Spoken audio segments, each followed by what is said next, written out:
starting the podcast too, because fuck it. Turns out there's daylight savings time. It ended or began or however the fuck that works.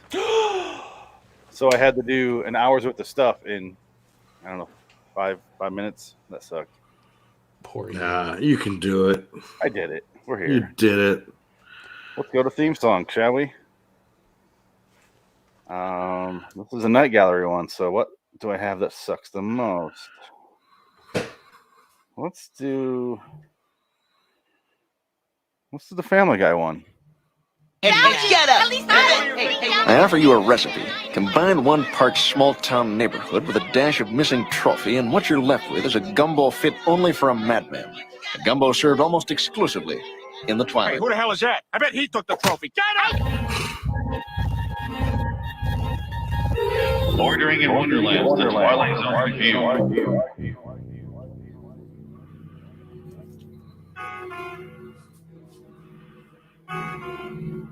Hello, citizens. Welcome to LIW The Twilight Zone review, episode 230 for Night Gallery 202A, Death in the Family. I'm Phoenix West.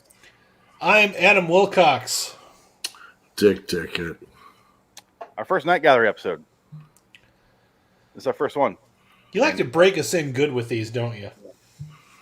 I don't mind Night Gallery, and comparing this to the Twilight Zone episode we watched, I prefer Night Gallery. Yeah.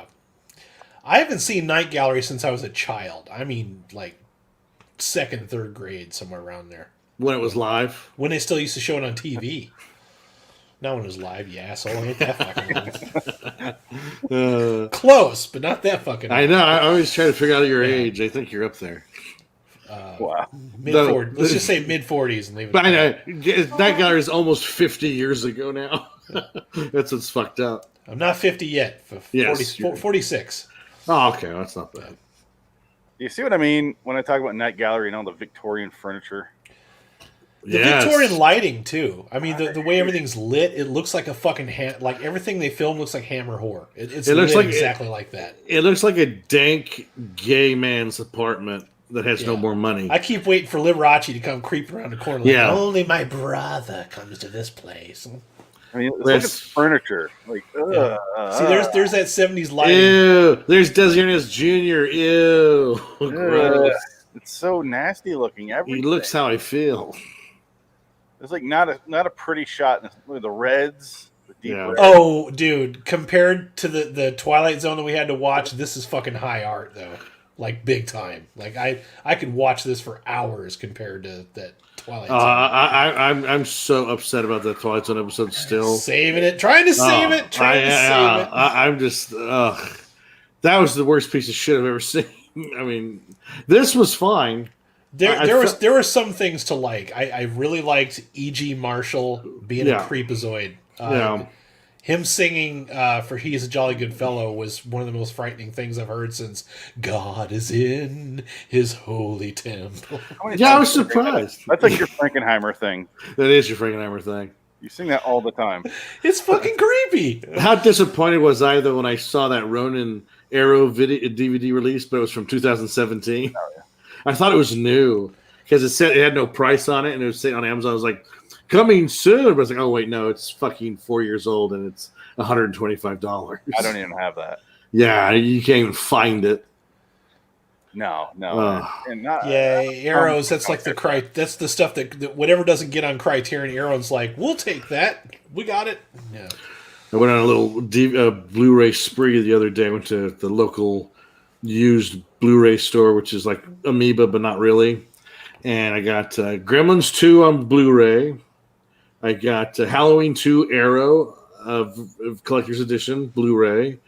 Innocent Blood on DVD for $3. And I forgot what the fourth one was. Oh, shit. It wasn't important, but it was a horror movie. You know what's weird, though, is RoboCop has a Criterion DVD, but not a Blu-ray. But it does have an Arrow Bluray. I just bought it. It was on sale for $20. I bought that on sale too. Yeah, on Amazon had another sale. Totally worth it. I can't upsell that one enough. It's an amazing Blu-ray. And a good thing I bought last week. I bought American Werewolf in London Arrow on Amazon for $20. Now it's not available anymore. It's not on sale. Yeah, I know, because right after you told me, I went to look for it. It's already gone. Yeah, so, I was like, holy shit, that was that fast. That was crazy. I'll hold out for the 4K. I want that one. But they also had another Arrow release that was at Rasputin's, the place, the Amoeba that's not Amoeba. Beyond the Door or Behind the Door. It's like an Exorcist ripoff. It's like an Italian Exorcist ripoff. $30. If I may throw one shameless plug because I'm really excited about it. Indiana Jones, I heard. The whole series is coming out in 4K June 8th. Yeah, I heard about that. I have to have that. Yeah.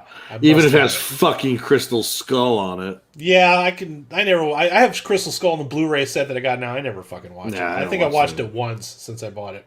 Yeah. Just for the commentary shit. Oh, why? There's actually, I don't even think there's any commentary. I just watched the extras. I just watched the extras, and I'm like, you can't sell this movie. It's just Spielberg and Lucas going, oh my god, the extras on that let you know every reason why that movie sucks so much. They were just phoning it the fuck in when they were there. They didn't give any fucks. Have you seen Mr. Plinkett's review of that movie? It's just two old guys sitting in lawn chairs, like, cut, print, move on, drinking coffee. They didn't give a shit. No. They were just there to celebrate a paycheck and a career of we can make whatever the fuck we want. We own the industry. What if Indiana Jones is in the trunk of a car?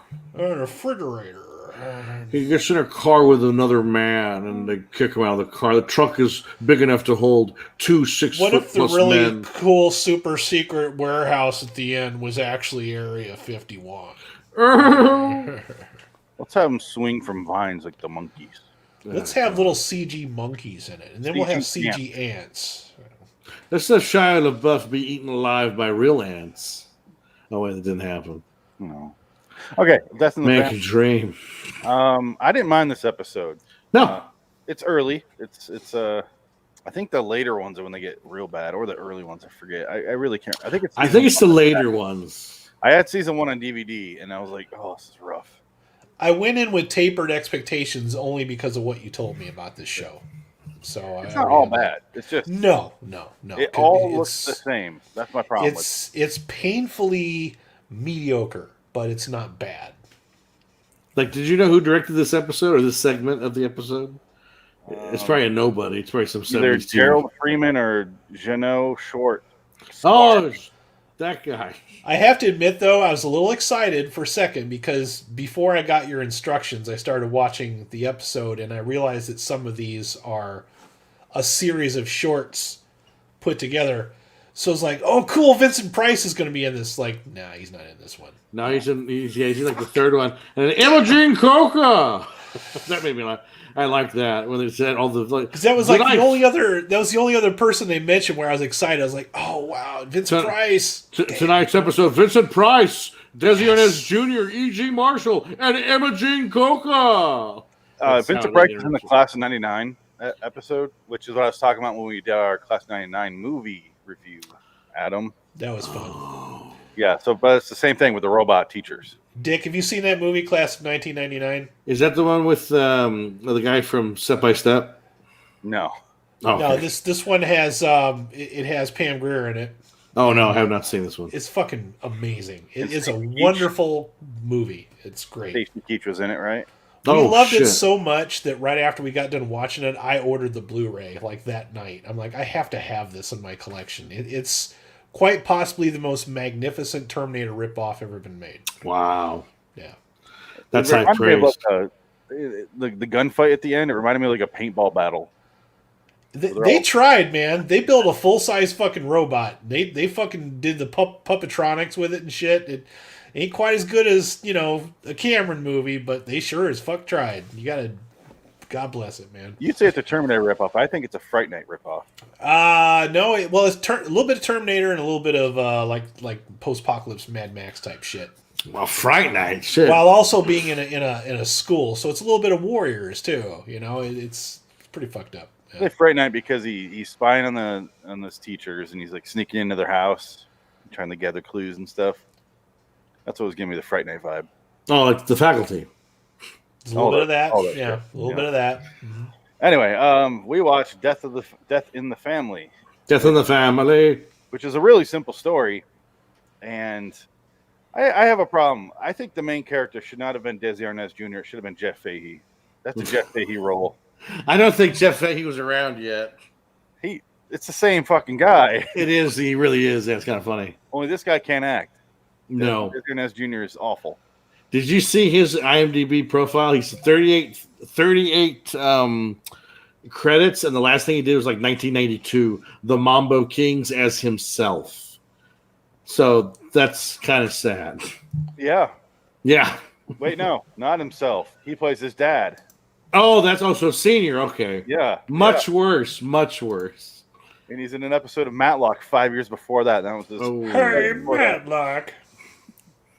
Oh, wow. A couple episodes of The Love Boat. Oh, it's part 2. Oh, my God. Here's Lucy, of course. Yes. And, What would have made this better is if Desi Arnaz's part would have been replaced by Steve Railsback. Yeah. I don't know who that is. Yo, you know who Steve Railsback is? He played Dwayne Barry in Twilight Zone. And he played Charles. He's probably most notorious for playing Charles Manson in the made-for-TV movie. Oh, And okay. Yeah. He was also the lead in Life Force. Oh, he's in a couple of things. You'll know him when you see him. The guy from Life Force. I think he's in some Star Trek episodes too. Yep. That really skinny guy. He's skinny. He's pretty thin, yeah. He's not rail thin, but he's skinny. He kind of has a little bit of a southern accent because he sounds like Manson all the time. That's pretty much why he got the part. I'm gonna fuck this chick with a giant bush in this movie about vampires. Yep. That's crazy. And I'm gonna Toby Hooper's some nut. I'm gonna French kiss Patrick Stewart. That was just for fun. That was fucking great. I smoked a J with him and we had anal sex. No, before Patrick Stewart was fun. That's what Patrick Stewart was fun. They want me to wear a wig for this Star Trek program. Fuck Damn them. I'm not doing hippies. it. I'm not wearing it. I'm an actor. I'm an actor. Oh, 20 years in the Royal Shakespeare Theatre. Red Later just released their review of the first season of Star Trek. I can't believe they're still doing Star Trek. How many fucking Star Trek reviews are they going to do? No, it was great because they said they had it's season 1, so that's the rough one. They said season 1 had 2.5 good episodes. That was it. I don't think there's enough whiskey that Phoenix can consume for us to review season 1 of Star Trek. I'm not doing it. No way. I will never. You'd be done with it after Encounter at Farpoint. You'd be done. Yeah. You know, think about watching Gene Roddenberry's jerk off sessions. Pretty much. Not doing it. Okay. The premise of this episode kicks off with 2 of the dickiest guys dropping off a dead body. Should have been Dick Miller. And they're apparently unaware that a stretcher has extensions on the legs because they're like dragging it through this guy's house, hunched over. Oh, these guys were like the fucking weekend temp service when it comes to like they were stiff delivery or whatever you call these guys. Yeah, they talked like they came from the retirement home, and that's where they were. They were not nice people. I think that's where he came from. Yeah. Because he was like a guy, he was like a John Doe that no one cared, no one gave a shit, and that's why E.J. Marshall. Yeah, E.J. Marshall's totally being nice to these guys, and they're just like every question he asks, they're just like getting dickier and dickier as fucking. Because instead of explaining what the situation is, the guy goes, "Here's a body, here's $100 for everything, bye," and he's like, "Wait. Obviously, I have a bunch of questions. Where's the people going to watch?" Well, plus they interrupted. He's doing his he's playing the organ and shit, you know. And that's what fucked me up because like I heard the organ playing. I'm like, okay, here they're going to show Vincent Price any minute, and I'm like, holy shit, that's E.G. Marshall. You know, I kept waiting to say, the little lights aren't twinkling, Clark. I got to eat so I can take my back pill. But then they knock on the door, and he just fucking ignores it like the door keeps knocking. But then he gets up, stops for just a half a second, combs his fucking hair, then opens the door. And I like that. There's just something about that was kind of cool. I think Rod Serling has cast all 12 of the Angry Men at this point. Yeah. Well, why not? As he should. It's just crazy because all of them. Because he knows that they're all fantastic actors. That like nobody else could have pulled that fucking movie off. Yeah, and they'll work for pennies on the dollar. Yeah. Yeah, I'll do it. I don't care. I'll do it. He did 50 movies a year. Fuck it. Yeah. Martin Balsam did episodes of Twilight Zone for a carton of cigarettes. Yeah. Those and so did Rod. Red Apple. Yeah. No, what did Rod sell? I forget. He did a commercial. Oasis cigarettes. Oasis cigarettes. Yeah. Turkish delights. I saw there's a great thing on YouTube I stumbled upon. Rod Serling, he was in an episode of the Jack Benny program. Yeah. Have you ever seen this? I have it for one of our episodes. It's just I was very surprised. It was quite funny and it was neat. And I was like, oh, he has a sense of humor, Rod Serling. The whole time. Oh, absolutely. He smoked the full fucking time. I was 55, shit. Or 58. I kind of have like a interview section of our shows if we ever get around to that. I don't know if I'm going to do that or not, but maybe that would be good for me. I don't want to force you guys to watch interviews of him. But well, I mean, it's interesting. I like Rod, but yeah, I mean, if you're going to, I'd watch that. That wouldn't be, I don't know what you talk about. You just talk about how interesting he was. We probably have more to talk about in this episode. Yeah. That's just it. I was thinking because like I watched this yesterday and I was very tired anyway, but I kind of started to doze off towards the last act, and I'm like, this is only like 20 some minutes, to get through, and I had to watch it a second time. It's not, I don't even think it's 20 minutes. I think it's like barely 15. It's pretty short, but I started to doze off towards the end, so I had to watch both of our watching assignments twice because I passed out during both of them. See, that's when you should just wing it. I'm committed. I will watch these, otherwise I don't earn the right to talk about them. Was Night Gallery an hour show? So this is 23 minutes, full episode. Oh shit! Okay. Yeah, it was an hour, and I think they cut it down to half an hour for the third season. That's doing one story per episode. Right? Yeah. Okay. So, yeah, they started running out of stuff to talk about. Because I remember they had to make a lot less posters. Well, the pilot is like a 90-minute movie. Yeah, a TV movie because you have three stories. You had one with Roddy McDowell. You have one with the Roddy McDowell one is the one I think about the most. Is Victorian and red. I'm like, oh, I hate it. I like that one. I hate it. Just Portavoy. It drove me crazy. He did not look at the camera for the shot. Also, that painting is dog shit. They were fucking with him. It's so bad. He must have painted it himself. This is bullshit. Look at him. He's just one behind him. Like there's some good ones in there, but yeah, there's really like just not that one. Like this is not. It's not a good introduction for us. E.G. Marshall, dry eyes. So I don't understand that painting at all because that's not what this episode represents at all. That looks like something that you doodle in algebra class because you're bored. You just basically someone heard the title of the episode and drew this. Yep. Yeah. That's all it was. And they had a weekend to finish that shit. No, it's basically they didn't know that the daylight savings time happened, and they did 2 hours work in 5 minutes. It's probably the case. That's what happened. Fucked up my entire week. God damn it! I forgot about that goddamn daylight savings time. I gotta paint a fucking painting now. Bullshit. For the night gallery shit. What kind of asshole forgets about daylight savings time? God.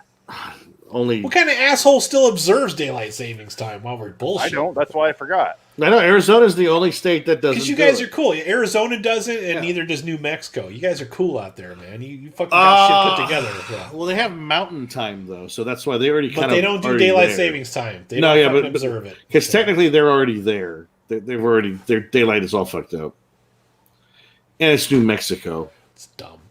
I just like that Phoenix or Arizona has its own time zone. When you set like your clock, it's like between Mountain and Pacific. It's just Arizona. Yeah. Don't ever change that clock. No. Yeah, mine I have to set it to like New York time or something because I don't think Florida is relevant enough to have its own time zone. So nobody cares about Florida. I've never even fucking been to New York. I give no fucks at all. I have, and you're not missing a goddamn thing. New York is a couple towers. Anyway, let's talk about the actual episode. They rebuilt it, a big one. The two dickheads drop off the body, and they spend 25 minutes describing how it's a charity case. That's all you get, and then we'll donate a cross with his name and date of birth, date of death. End of story. Bye bye. I just wanted E.G. Marshall so bad to say, you guys don't have to be cunts about it. Just fucking drop it and go. Asshole. Yeah, if you want to leave the body here, that's great. Sorry. It comes out every once in a while. I'm E.G. Marshall, and this is for you. The fucking mortician is the voice of reason. He's like, where's the mourners? Where's the family? Like he's nobody. Yeah. And then he pulls the sheet back on the body and sees this guy. Is he showing them the receipt or the bill? You cost me this much, you son of a bitch. Yeah. But I love you. I love you. He's looking at him like he wants to be in him. And that's kind of what I thought was going on for a little Well, bit. that's what at the very I end. was getting that impression yeah. off of him. Like, he probably does more than play dolls with these things. You know? You're a jolly good fellow. He's a jolly good fellow. I'm going to stick for Hagahaya. He's trying so hard to sing to it. Nobody can deny. I'm like, oh, wow. When he starts getting his guns and like, Well, is he crying when he sings it, though? Because he's emotional? Is that why he's having No, I trouble think he's singing? just on the spectrum, dude. He's just he's fucking crazy. Yeah, it's understandable. That's what we kind of find out in the episode. He's a few cans short of six-pack. Yeah. But not as crazy as Desi Arnaz Jr. No. Well, let's get through to the ending so we can talk about what we were guessing was going to happen, because I have a couple theories throughout. His name is Simon Cotner, the dead body. It's a charity funeral. They clearly bury an empty casket because they show it, and the guy's like, really light, and he's like, yes, he withered away. And we see the body, he's not.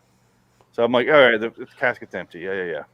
And then they start doing he's a jolly good fellow. Oh, on the way out of the cemetery, he gets stopped by a couple cops. They're like, we're looking for this guy. He escaped prison. He's on the loose. And he's like, I'll keep my eye out for him. And I'm like, here comes that motherfucker. Yeah.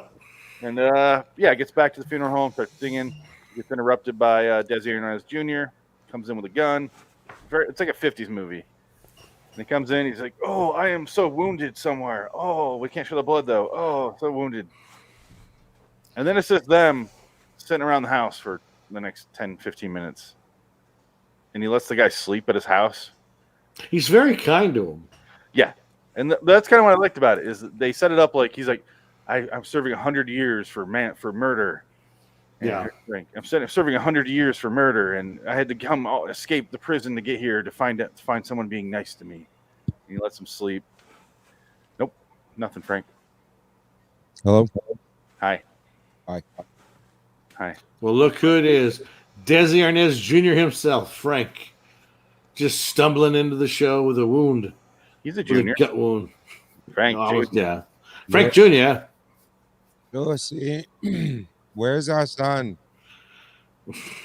Dead. Family. My awful son, my no talent son. We're talking about death in the family, Frank. Welcome. Hi, everybody. Did you watch the episode, Frank? Yep. What was it? Was it Night Gallery or was it a Twilight Zone episode? Night Gallery. Oh, good. Willoughby, finally. Yeah. Willoughby! Anyway, I had the intro. The guy arrives. Oh, I don't want to hear anything from this episode. I just want to hear E.G. Marshall singing again. You got that, Frank? Did you get the singing? I can play that. I'm pretty sure that's a royalty-free song. I think you can play that. Oh, here's a jolly good fellow. Oh, he's a jolly good fellow, which nobody can deny. Yeah. Nobody can deny. He sounds retarded. Can deny. He sounds like he has the corpse's dick in his mouth. Exactly. I think that's exactly what's going on.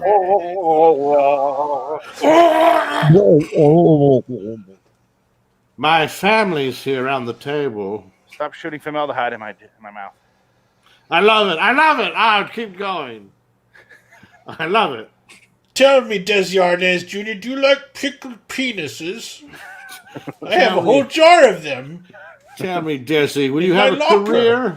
Will you have a career after 1992? No.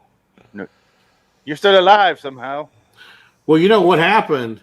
His mom died in, I think, 88? So that means that he's been living off of that residual check and that those money, those Desi dollars. Do you think she put in her will, I will give him a stipend like every year. He's going to get a certain amount if he never works again. Absolutely. I want that motherfucker off the screen. He's terrible. And he said, thank you, mommy. In this episode, they're like grooming him for like a steady career because, it's very obvious. Like, yep, you're somebody's kid. Somebody owed your parents some money, and they threw you in this shit. You know what's funny? Is I just couldn't get La Bamba out of my head every time I saw him. That was Pool Guy. I know. And then I see the pool guy. I'm like, what the fuck? You're gonna have a rude awakening there, Frank. That's a horrible night, dude. I swear, I'm not even joking. I'm like, this guy looks like this. This guy like looks like that guy who played La Bamba. What was his name? Richie Valens. It's Richie Valens. Yeah. No, the guy who played him. It's Rich Lucifer Diamond Phillips. That's his full name. Yeah, Lou Diamond Phillips. Yeah. I watched both of the things that we were supposed to watch. I had a very strange nightmare, and I'll wait till next episode to share that with you. Great. Can't wait to find out. It's pretty fucked up. Yeah. Okay. Let's get here. Desi Arnaz Jr. shows up. He's wounded, and he falls asleep, and he wakes up, and he's kind of looking around the house, and he hears him singing again. Goes in there, and he's like, oh, and he finds out what the fuck this guy's doing, which is he has all these corpses around a table, and they're having a birthday party. And he's like, oh, my father, my children, and now I got my sons here. And he's like, okay. Well, no, because the cops come. Yeah, the cops come. And dollars. Yeah, the last guy's his father. Well, you have two. Desi Arnaz Jr. catches him kind of like with his pants around his ankles with the old dead people on the table, and he's just like, "What the fuck is this?" Yeah. And then E.J. Marshall's like, "Son, no, you can't leave. Please set the table, son. Enjoy dinner." All I can think is somewhere, somehow, a young fucking Danny Elfman was watching this, thinking, "I got a great idea for a song. It's a dead man's party all alone." Yeah, I don't like Oingo Boingo very much. No. It's a sore subject. Neither did Danny Elfman, but he did write that song. And go figure, he's a great composer. It's probably the one song that he's remembered for is that and the fucking Weird Science theme.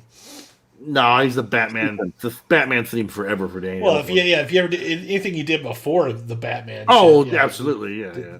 Oingo Boingo, yeah, that group that did Weird Science. Oh, gotcha. And he was in Back to School with Rodney Dangerfield. Yep. Paxton was in Weird Science. That's true. Love that. Well, but the cops come in because they're going door to door, seeing if the Desi Arnaz Jr. has broken into these homes, and then basically they're saying hello, and they go, okay, nobody's here, and all of a sudden you hear it's such a lame bang, setup bang. too, because it's like you see the same two cops. They're like, be careful, there's an escaped lunatic guy. And the old guy's like, all right, cool, smell you later, and I'll keep that in mind. Drives away, and then he comes breaking through the glass conveniently, like not even 5 minutes later, like we knew that was going to fucking happen. And E.J. Marshall is totally cool about it. There is no apprehension on his side. That's just a Wednesday for him. It means nothing. Yeah. Well, once you stick your dick in a corpse, you're cool for life. You've gone all the way over the hill at that point. Nothing's going to bother you or phase you. Unless the corpse stuck you. Or could be doing both. I think it's both. Because what's the point? I mean, come on. You got to work for your supper. Like something, yeah. That's right. Fuck yeah. Yeah. He shot the jet he fake, and then the cops are the fucking worst cops on the planet because they stroll on down to the basement, and then they get down there and they're like, "Oh, everyone's dead," and we see the Desi Arnaz Jr. sitting there dead, and then our main character is just like some speech he gives and just falls over dead. Like, don't you take your wet clothes, your wet jackets off when you're inside? No, not when it's an emergency. No, the cop should have been really polite. Shoes off. Shoes off. I don't want to make a mess of your interior where all these dead corpses are. Yeah, we don't want any germs around all these dead people. Jesus. Shame on me. I was just thinking that. I'm like, that's a ridiculous thing I just said. Yeah. It's like every time the cops came into my house, I was like, make yourself at home. Shoes off, hats, jackets off, We got a lot of weapons. I'm sorry. My car, my briefcase was also stolen. Don't bring that up on Adam. Yeah. Instead of parking out in the street, they park into the garage. The Cregan. The Cregan? You mean the guy from Highlander? The Credence. Oh, Credence. Oh, yeah. My deck tapes. Credence. So All how the hell is everybody? Great. Great. It was 30 minutes ago, Frank. Sorry, I was having problems with the MacBook and Uh-oh. fucking Safari didn't want to work for me. I don't know. Was your child crying in the night again, asking for love? Actually, my son did start crying. I gave him a kiss goodnight, and he started wailing. And I'm disappointed in you, Frank. You had a grand opportunity to tell us all that some crazed lunatic broke through your front window and started asking you questions, and you didn't go for it. That's what I would have done. I'd been like, somebody broke into my house, saw me playing with dead things again, and I'm late. And his name was Desi Arnaz Jr. It was Desi Arnaz, the ghost of Desi Arnaz Jr. No, I was actually sharing an actual real moment with you guys. Boo! What the fuck was I thinking? Nope. Look at that. That's great. It's a dead man's party. He has dead kids. That's the creepy part. Hey, the kids are dead before this. Yeah. That we know of. Yeah. I just kept waiting for Johnny Depp to show up as the Mad Hatter. Look at that hat. Yeah, that party hat's really gross. Yeah, I can't read my brain because my birthday hat. I don't want Amber Heard to sue me in court. I'm cool, so I'm just glad he didn't strip down to his underwear and garter belt. That'd have been a little bit much. Do you do that in Creep Show? Okay, look at this blood. It's like Dawn of the Dead. It's that 70s Hammer horror blood. It's fucking ketchup that's like designed to glow more when the light hits it. This is the last shot of the episode. Nice horns. Okay, let's talk theories when you're watching the episode. Did you I think any alternate theories when you were watching it? No. I think this was pretty much it. This was my theory. That's just it. I figured this shit out like 3 minutes after it started. Sorry. Was that a Star Trek episode? Having flashbacks. No, that was the end of the episode. That was that. Oh, very good. Yeah.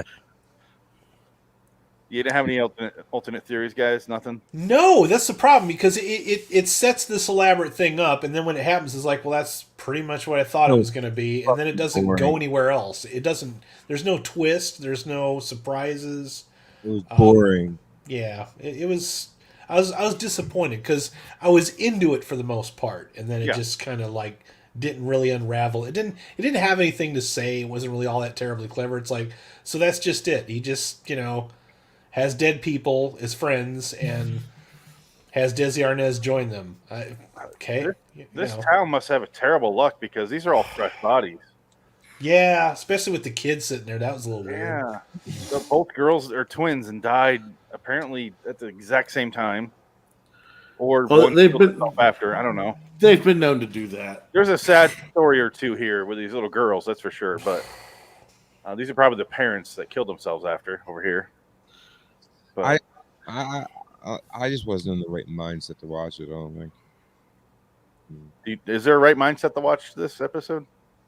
Well, I don't think. Well, no, right before I watched this, something happened, so I was just like, no. But yeah, it was. I was fishing for theories because obviously it's going to go here, but I was like, maybe they're both dead and ghosts or something. I just didn't care. Yeah, that's the big. Well, it was too short to care. It was too short to care. It was too long. It was just it just kind of happened. It's just like, by the time it happens, it's done. But I remember Phoenix telling me it was 3 minutes. You lied, sir. No, the next week we got a minute. One of them is 4 minutes. One of them's a minute. So I forget which one's which. I was waiting for one of the two, and nope. I got 23 or some shit. I was like, what the fuck? No. Jim Carrey? 20-3.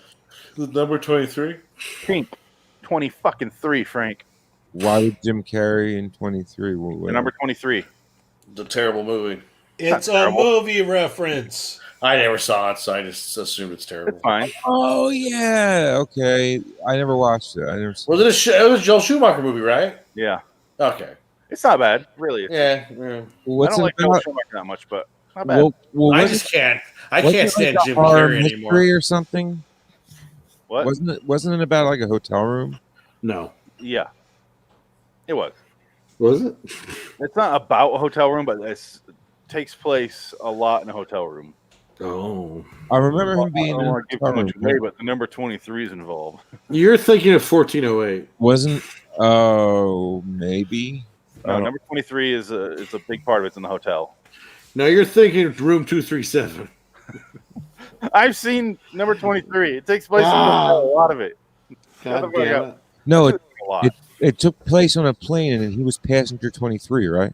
Yeah. No, that was Passenger 57 with Wesley Snipes. Never happened. That was Anyway, a much better movie. okay, so everyone in this fucking episode is Always dead bet on and black. I was just going to say that. Any thoughts on the episode as a whole? I don't. It's Yeah, really I mean- simple. Yeah. It was too predictable, and it didn't go anywhere. And it's all it was is setup, and not really any kind of like twist or anything interesting or payoff or anything. It's like, okay, so that's really all this was. I would just say it was all payoff. There was no setup at all. Yeah, No. It's just like this, oh, it was he's like surrounded by dead people. right? It was like this, and then right before you're about to come, they just went. The vinegar strokes, right, Frank? Yeah. Exactly. Yeah. This is vinegar strokes. The episode. And then it burned, and you're like, God damn it! Do you use that metaphor for Indy car racers who can't win, and you do that to them? I'm sure they'll appreciate that. No, I would like, I like keeping my media. Exactly. This is where you can get your freak on, but I can the other talk, show's professional. I can talk shit on them just so much. You know what I mean? Like I gotta be real sly about it. And that's Why I'm not a co-host on that show. Yes. I'd love to see that, though. It's a clean show, okay? Oh, yeah, you can't have us on there. And it's just like I don't edit shit though. It's exactly like this, but it's clean with guests. You lost me at the word clean. I don't know what you're talking about. Yeah, I don't understand what that means. Yeah, I know. Do you know how hard it is to do this without cursing? Frank and I I don't know what tried the fuck you're talking about. I could tried- probably do We it. tried a couple times. Like 5 minutes into the episode, we're like, all right, Tom Elliott, let's be professional here. We And we we can lasted a minute. A minute. not even a fucking minute. Yeah. Yeah, see? It's so. Actually, Dick, did I ever tell you what the first or second episode they ever had me on? They're like, oh, he's swearing. And I'm like, oh, sorry guys, I'm used to my other stream. He's like, we don't fucking care what you're about. Yeah, exactly. Yeah, we had that running for what, like 10 minutes? You had me going for a little while there. I was like, oh shit, I need to behave myself on other people's streams. I don't know. Man, I've always said X-rated commentary on these podcasts forever. So I gotta watch myself. You, I'm like, you gotta watch pardon my Phoenix, French, man. folks. He'll fuck with you for fucking ever. No. Oh yeah. Oh yeah, no. For 3 fucking years, he just hits record on me.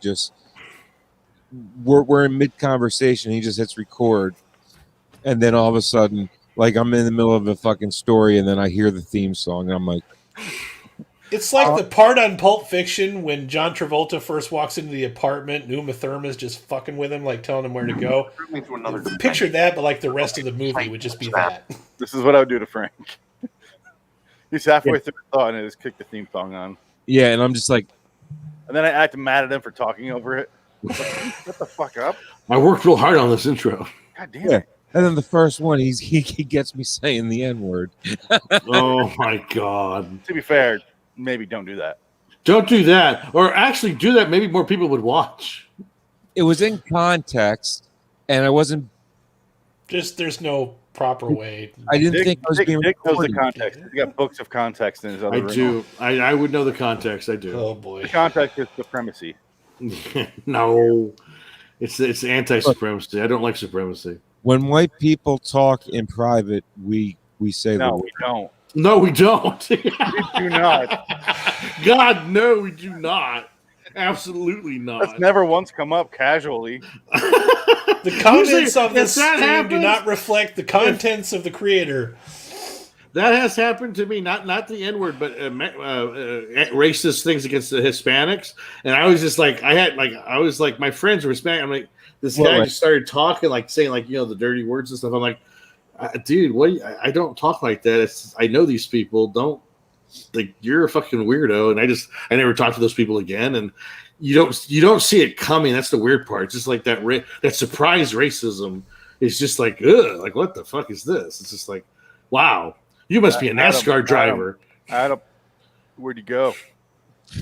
Adam. Oh, hey, Adam. So I was being really racist the other day. Guess what?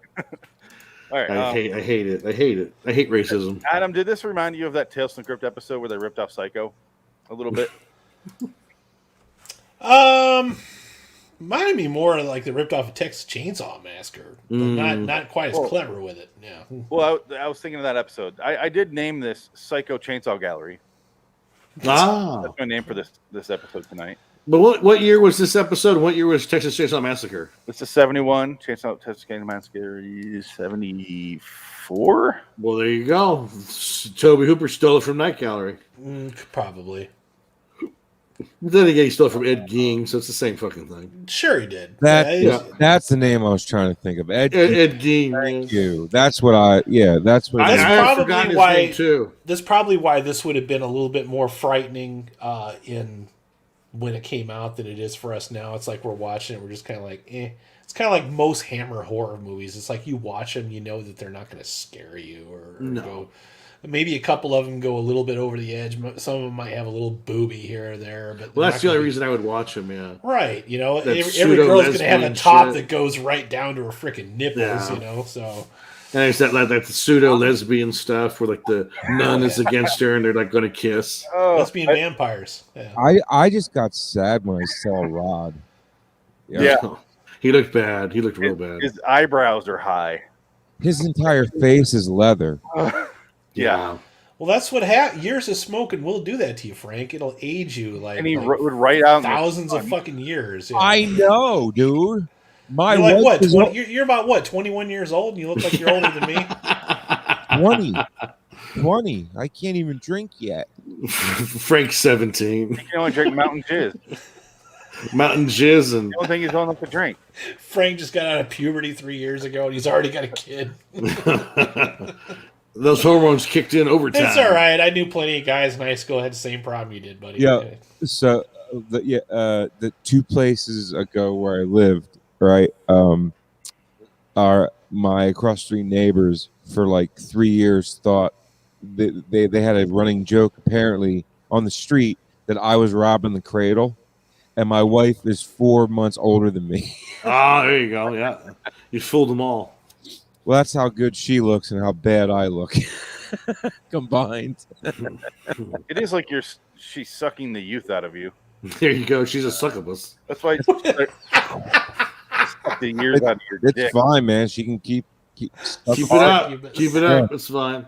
Yeah, I mean, I'm the one benefiting. I don't have to look at me. Frank, are you home yet? I need to suck your soul. Until you're like switched over. Frank, I'll swallow your soul. I'll swallow your soul. Go get some. No lie, man. There's a big difference from fucking and then planning to fuck. It really takes the sexiness right out of it. Oh yeah. Yeah. Oh yeah. It's like 3 o'clock. Weekends, Sundays.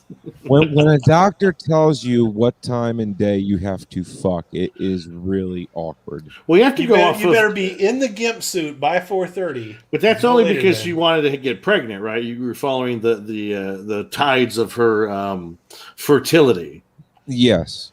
And basically, the giveaway of her fertility is if she's really horny, and that's when you screw. It was and it was a year of nothing but failure. Well, that's the fun part. That's how easy come, easy go. Yeah, and then since you failed off to the doctor's office with you, and here's a cup. Well, don't do because sometimes the fertility drugs you gotta watch out. Because my buddy, they wanted to have a kid, they rushed into it.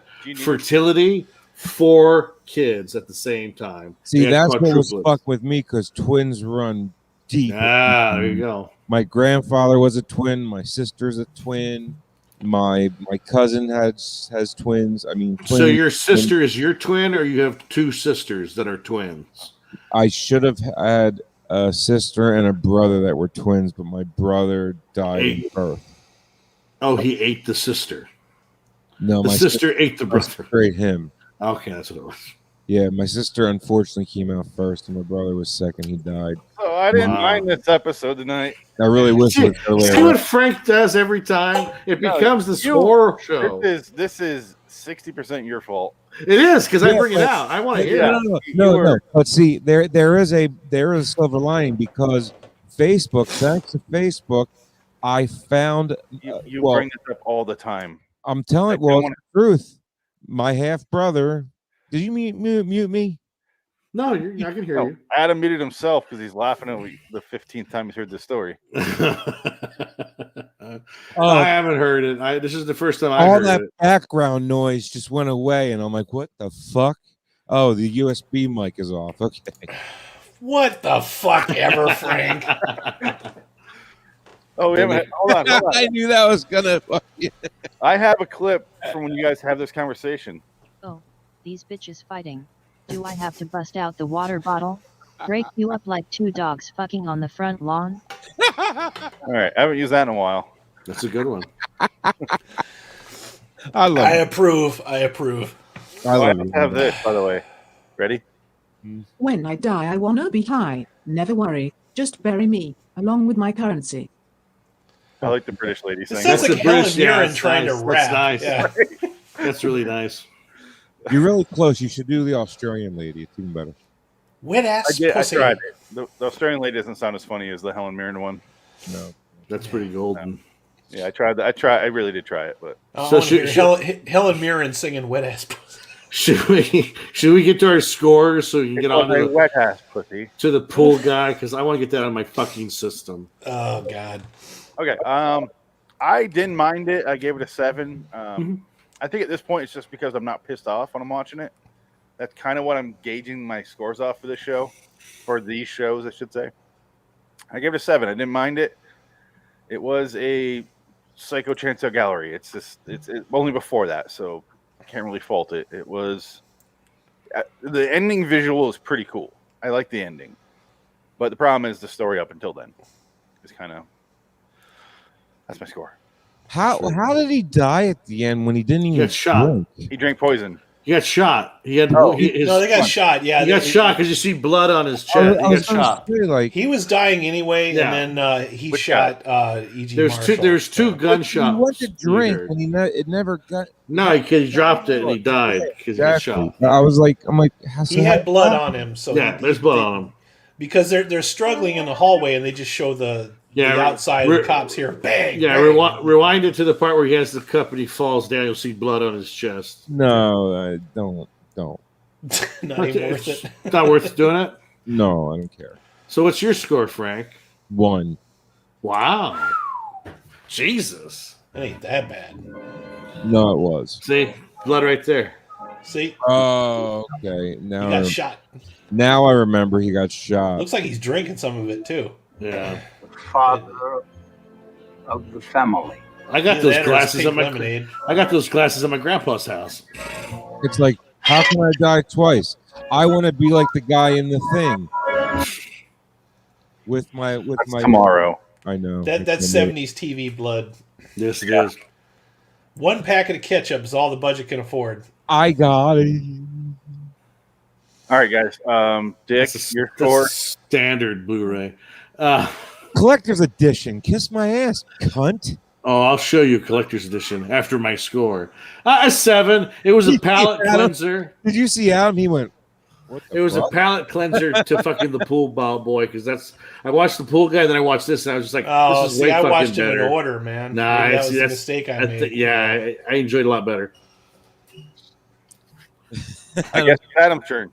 Adam's face was priceless. I guess it's my turn. Yeah, it's a 5 out of 10. I was very disappointed that it didn't offer any more than what it had already set up. I pretty much predicted what was going to happen. Like as soon as Steve Railsback, Desi Arnaz Jr. showed up, and it ended like pretty much the way I thought it would as well. So that's my problem. There were no surprises. It wasn't really anything that would get me angry, but there wasn't anything to be excited about either. It was just very, very straightforward, very boring. plain, lot of nothing. So yeah, 5 out of 10 I think is about as generous as I can go. All right. Wow, our scores are all the fuck over the place for this episode. Then 2 7s to 1 and a 5. I don't know why Frank's so pissed off at this episode. No idea. No, I went into it with you. If I didn't get cut off earlier, like you would, I would have told you what happened right before I watched this. You know what I mean? Well, and like I just wasn't in the right mindset to watch it. To be honest with you. Okay. So I just flipped the cover inside out. Okay. Oh yeah, very good. I just, I was gonna say, but do you have the slip cover? You have the So I just flipped it around because come on, this is the most iconic one right there. Like that's got to be on the cover. You know? I get bored of that poster. This is kind of just like that's how I feel, Dick. But Adam does not agree. What? I like the Drew Struzan knockoff. Or if this is Drew Struzan, I don't know. It must be Drew Struzan. Kind of the purist like that. Yeah. I like. I'm not. Exactly. Yeah, like I took it out, flipped it around, and put it. I am purchasing a wonderful Mondo. I know. I'm flipping it around right now too, Frank. Adam, you're gonna like this. I got a Mondo Big Trouble Little China poster coming. I'll show it to you later when I get it. Transparent all the way through, Adam. I know. Well, you know what it looks like. You don't have to show us. But see, I'm that guy that has both. The original. Both? I don't own any. I don't own it at all. So how you gonna watch it? Both versions. It's on Amazon. The new one will have more, special features. I got the VHS. It'll have the newer commentary. At least. Everybody knows I have it on Laserdisc. Shut up. Do you really? And VHS. I mean, the original Blu-ray is pretty bare bones. It's when they were first printing the Blu-rays, and they were just like throwing any shit they could on Blu-ray just to sell it as a Blu-ray. The collector's version is one that they actually put a little bit more care into it. So, all right, guys, where can we find you? Do I go first, or do you go? Shut up, Frank. No, sorry, go. RedDragonsRadio.com and the Indie Sports Club. Sorry, go. Continue. It's on a loop. I'm trying to fix it. You know where to find me. Just find me. Or don't. Pornhub.com. Double LNKZ. Or go to LIW The Twilight Zone review for I got a computer glitch going on. Sorry. MacBook. What happened with the polls? Like, how do you tie a tiebreaker? 3 times. I know. It happened 3 times. Anyway, we'll announce in the next episode who won that. Dick? Nah. Nah, nothing. Whatever. It don't matter. No buys anything. Adam? RaidersOfLostFlix.com, where you can find reviews, TV show reviews. We do bad movie reviews every weekend. Raiders of Lost Flicks bad movie watching review. RaidersOfLostFlix.com, and find me on Twitter at Raiders_OTLF. LIWstudios.com, Loitering in Wonderland on YouTube. Tuesday nights are this show, Twilight Zone, double feature.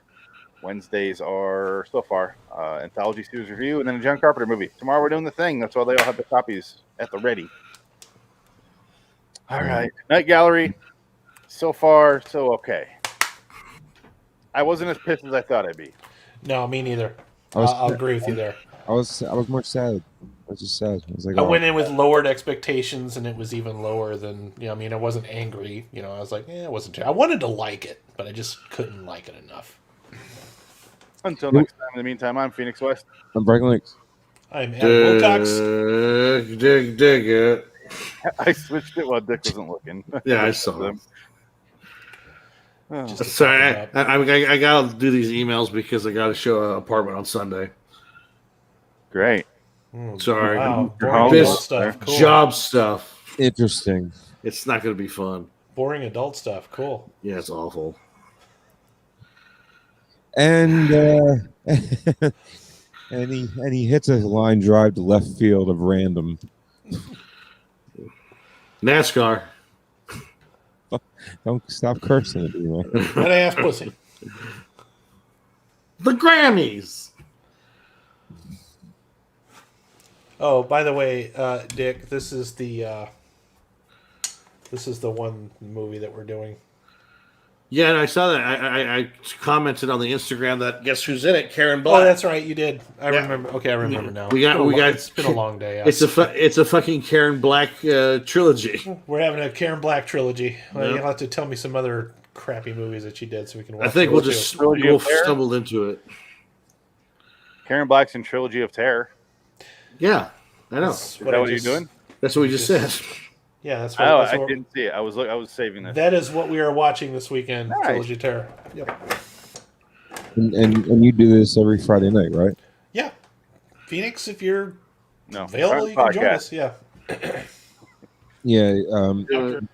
The next time my boss tells me, either he goes to Florida or he wants me to come up Saturday night or Saturday morning, I'll let you know.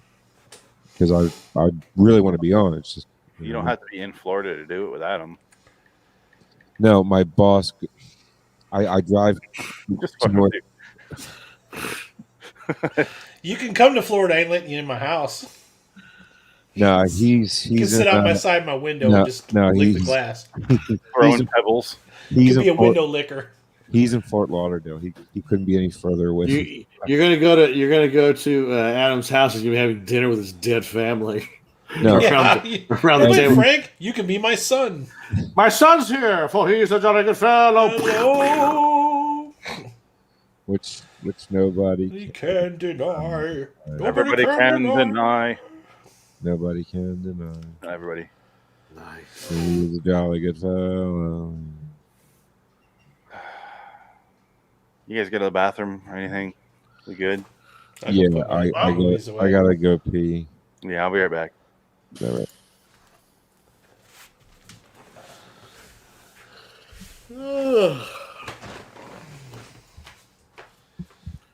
Did everybody walk away from the mic already? Looks like it. For he's a jolly good.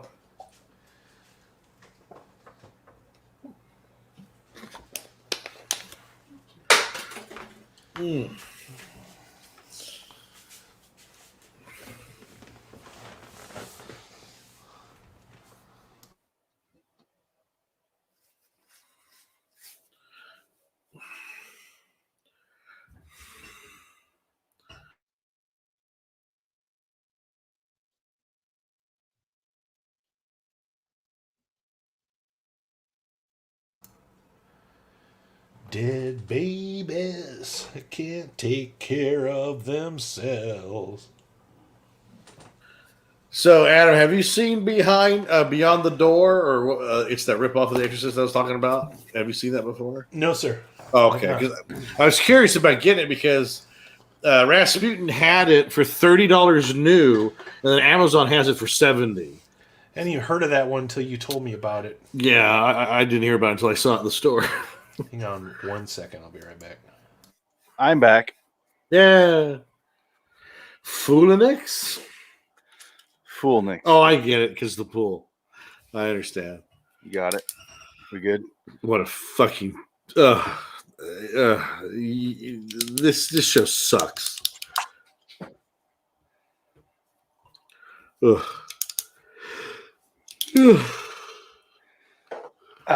Okay. Got to refill. Get that fucking booze in you. While they're gone, I guess I'll post the episode. There you go.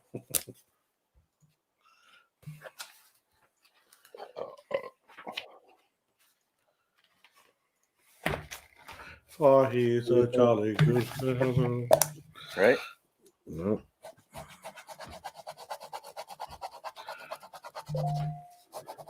Is that you? Yeah. Hold on. Oh, Christ. Oh, my fucking God. These fucking people. Yes, go to the open house on Sunday, goddammit. I just put this up literally like 4 hours ago. And I've had 20 people already email about it. I'll pour you and your business. My thriving business. My weekend's gonna be busy. Not a normal set schedule.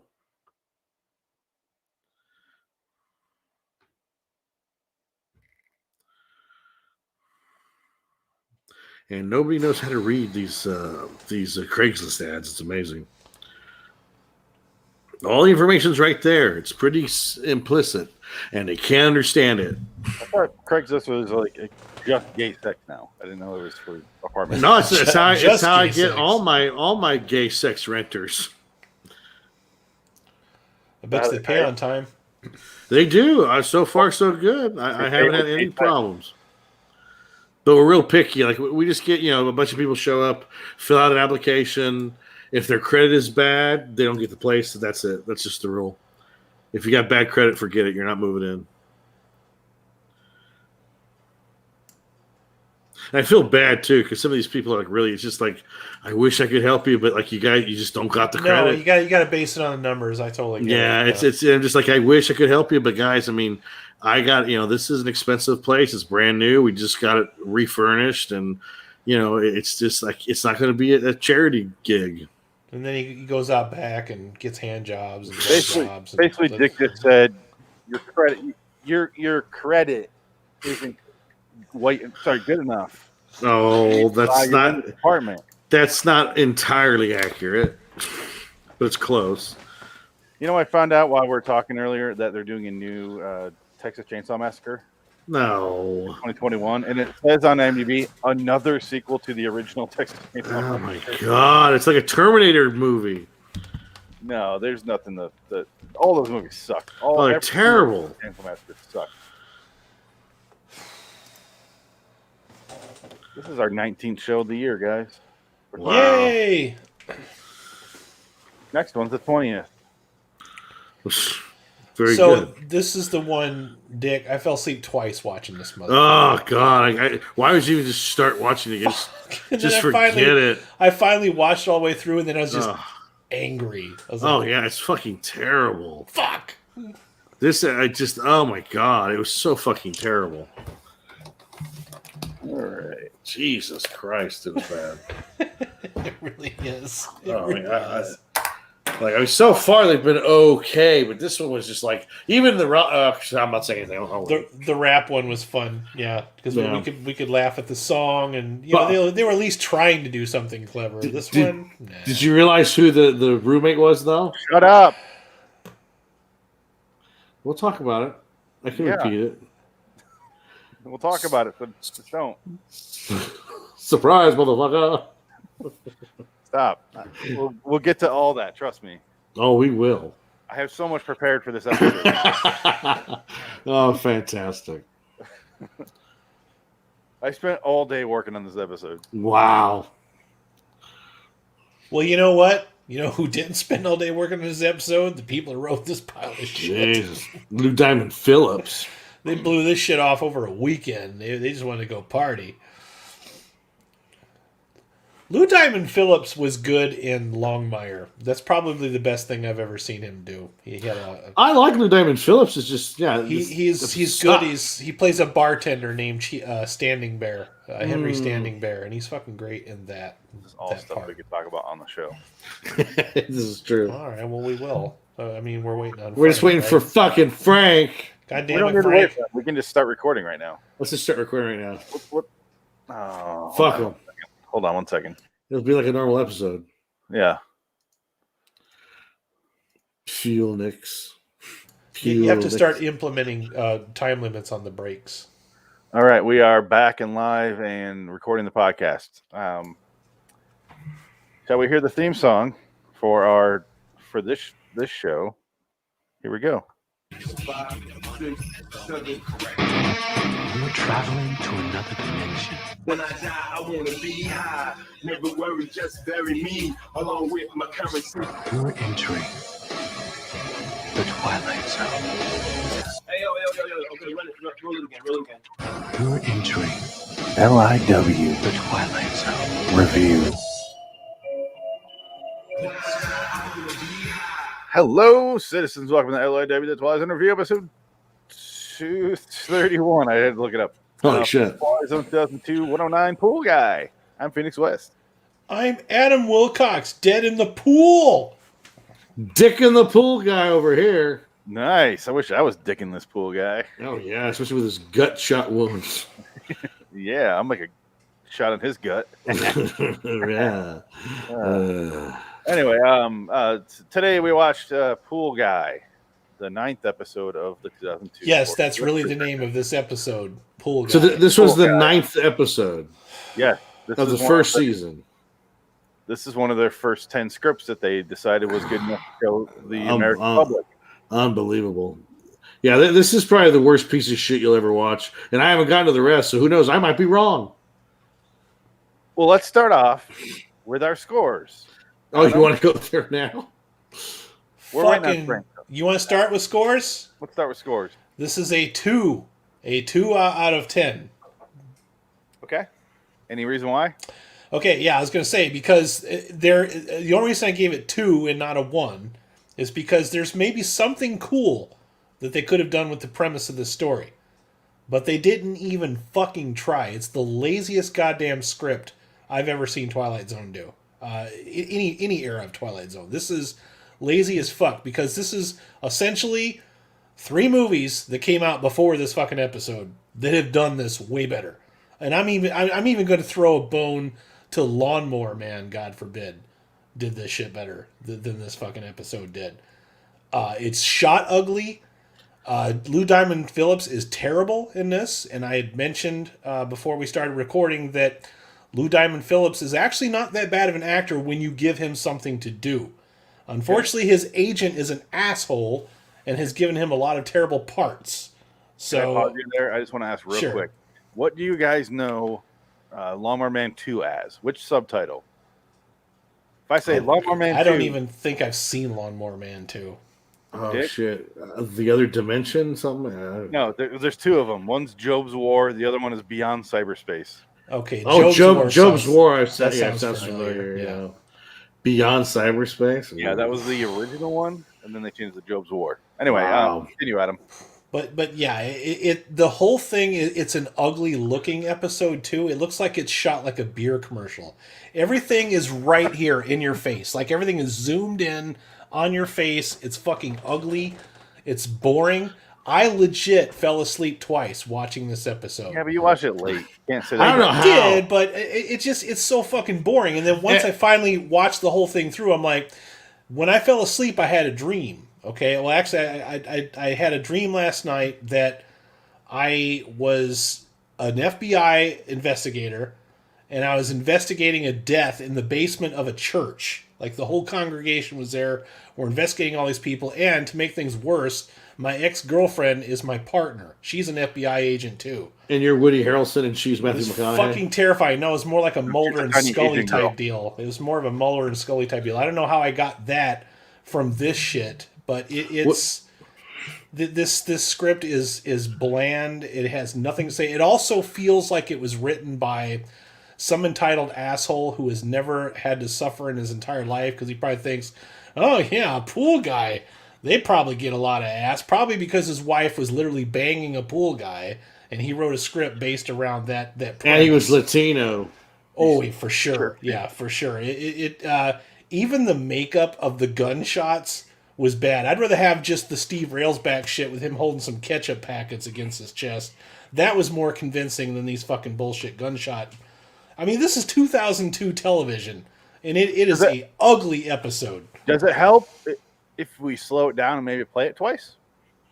Try it. Let's see what happens. No, the worst part was every time he gets shot, it's like, wake up! Wake up! No! Oh, so dumb. Annoying. So bad. This is such a bad episode.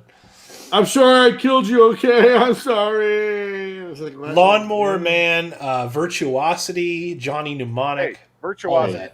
Virtuosity is a great movie. Well, I'm just saying, this episode ripped off of those concepts. Oh, another one, The Cell came to mind. The Cell I know is you. That's from Virtuosity. Remember The Cell? That was actually a pretty decent movie. That wasn't bad. Dated, but it was.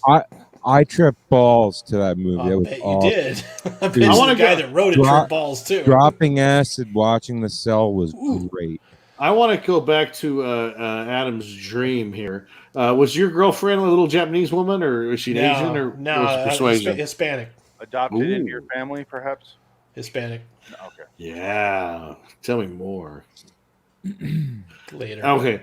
My score? Can I give my score? Yeah. Fucking 2. Awful.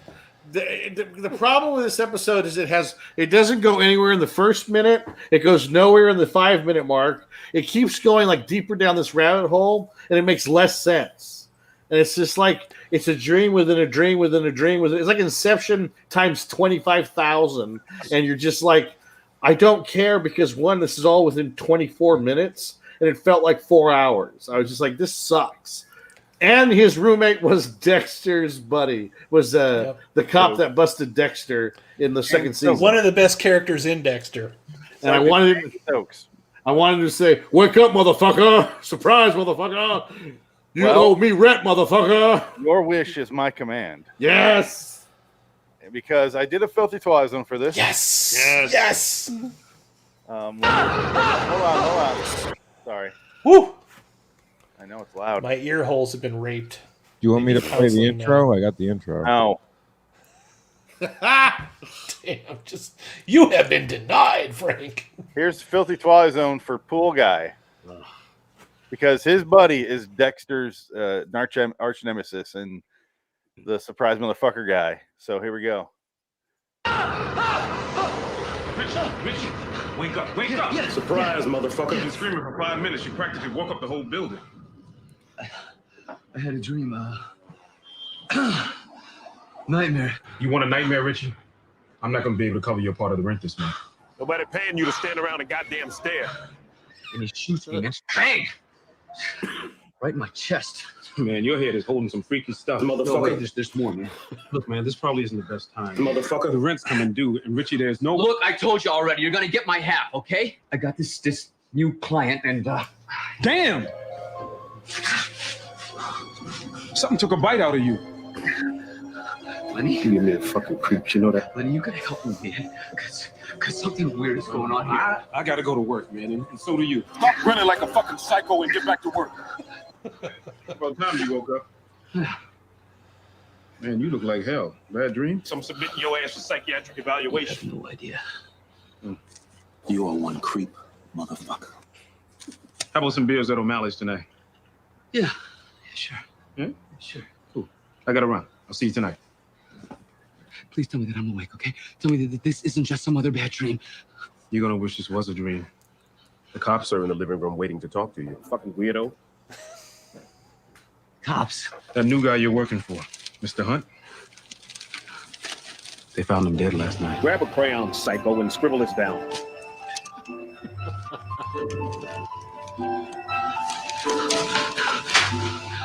This isn't happening. Richie, motherfucking hook killer. Did you kill him? You sick fuck. That was the longest segment. That's the longest one of those you've ever done. That's amazing. He made that episode better, didn't he? That was only a minute 46. It should have been more surprise motherfuckers. That was more entertaining than anything that happened in this episode. Oh, and my also, God. is it just me or does Lou Diamond Phillips look like he's on a 6th day of a 7-day binge? Like just fucking.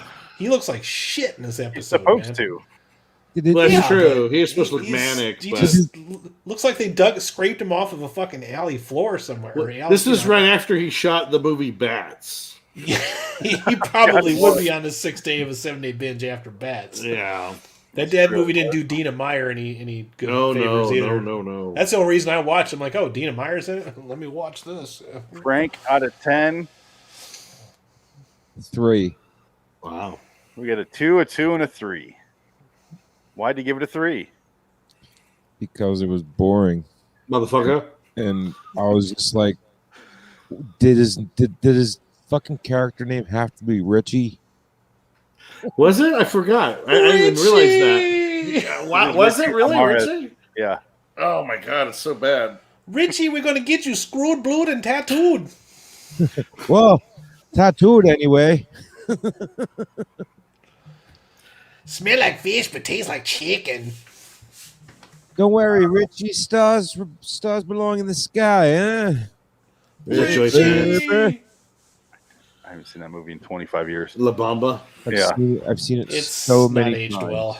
well. Should we? You want to bring the first power? That's a good. Oh yeah, I forgot about that one. That was What's his pretty name? good. Movie. First power's not bad. Yeah, It's Lou very Diamond Phillips had a very active career for his entire life, but this part here sucks. Oh, did you speaking of that? Did you hear that Yeah. Emilio Estevez said they're going to do another Young Guns movie? Oh, that's right. He was in Young Guns. What are they yeah. gonna Did call you it, hear Old about Guns? that? Well, that's going to be like, what if they all got older and they're in the West again? I mean, And then it'll be God. their fucking kids. Fuck Is there no fucking shame left in Hollywood? You got to do another Young Guns movie? Reboot everything with the old guys. God damn. Young Guns 2 had that nice wraparound thing where Billy the Yeah. Kid was old and telling the story of like, remember when I was young and that guy's dead? Remember when I almost had an acting career because my brother and my father Hey, were. He's coming back with Muddy Ducks. Hey, he's better off than Joe Estevez. Yeah, I was gonna say at least Emilio Estevez did Maximum Overdrive. Joe Estevez did fucking Roller Gator. Soul Taker. Soul Taker. Soul Taker. Werewolf. Soul Taker. That was great. Oh god. It's Knuckle Puck time. So I gave it an 8. Fuck you. For the same reason I gave that episode of the original show an 8, where it's pure schlock. It is the schlockiest thing I've ever seen. If I gave it a quality score, yeah, I'm with you guys, but I enjoyed it because it was so dumb. I didn't enjoy anything. I wanted to enjoy anything. Just couldn't. Yeah. None of it made any sense. Well, I enjoyed the wife's titties in the bikini when she's coming on to Lou Diamond Phillips. Too bad she looks like a fucking horse. Well, she's a whore. Well, she's a horse. She's a hoa, Tony. You want to talk about shows where there's no character development? I think this one is definitely up there on the list. You Phoenix, don't F the face. There is zero character development in anybody in this episode. There's nobody to fucking like. No. I don't think Lou Diamond Phillips is bad in this episode. I think he's bad in the beginning. After that, I think he's good.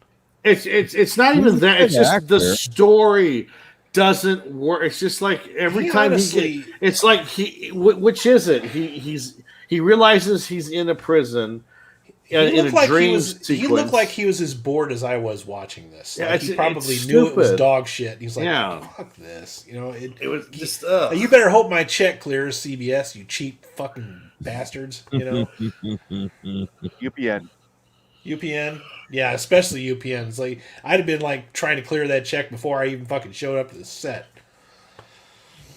Fuck. Oh man. Oh yeah, I looked into it. You know who owned UPN? CBS. Yeah. Ted Turner. Sumner Redstone. He's owned Viacom. They own CBS.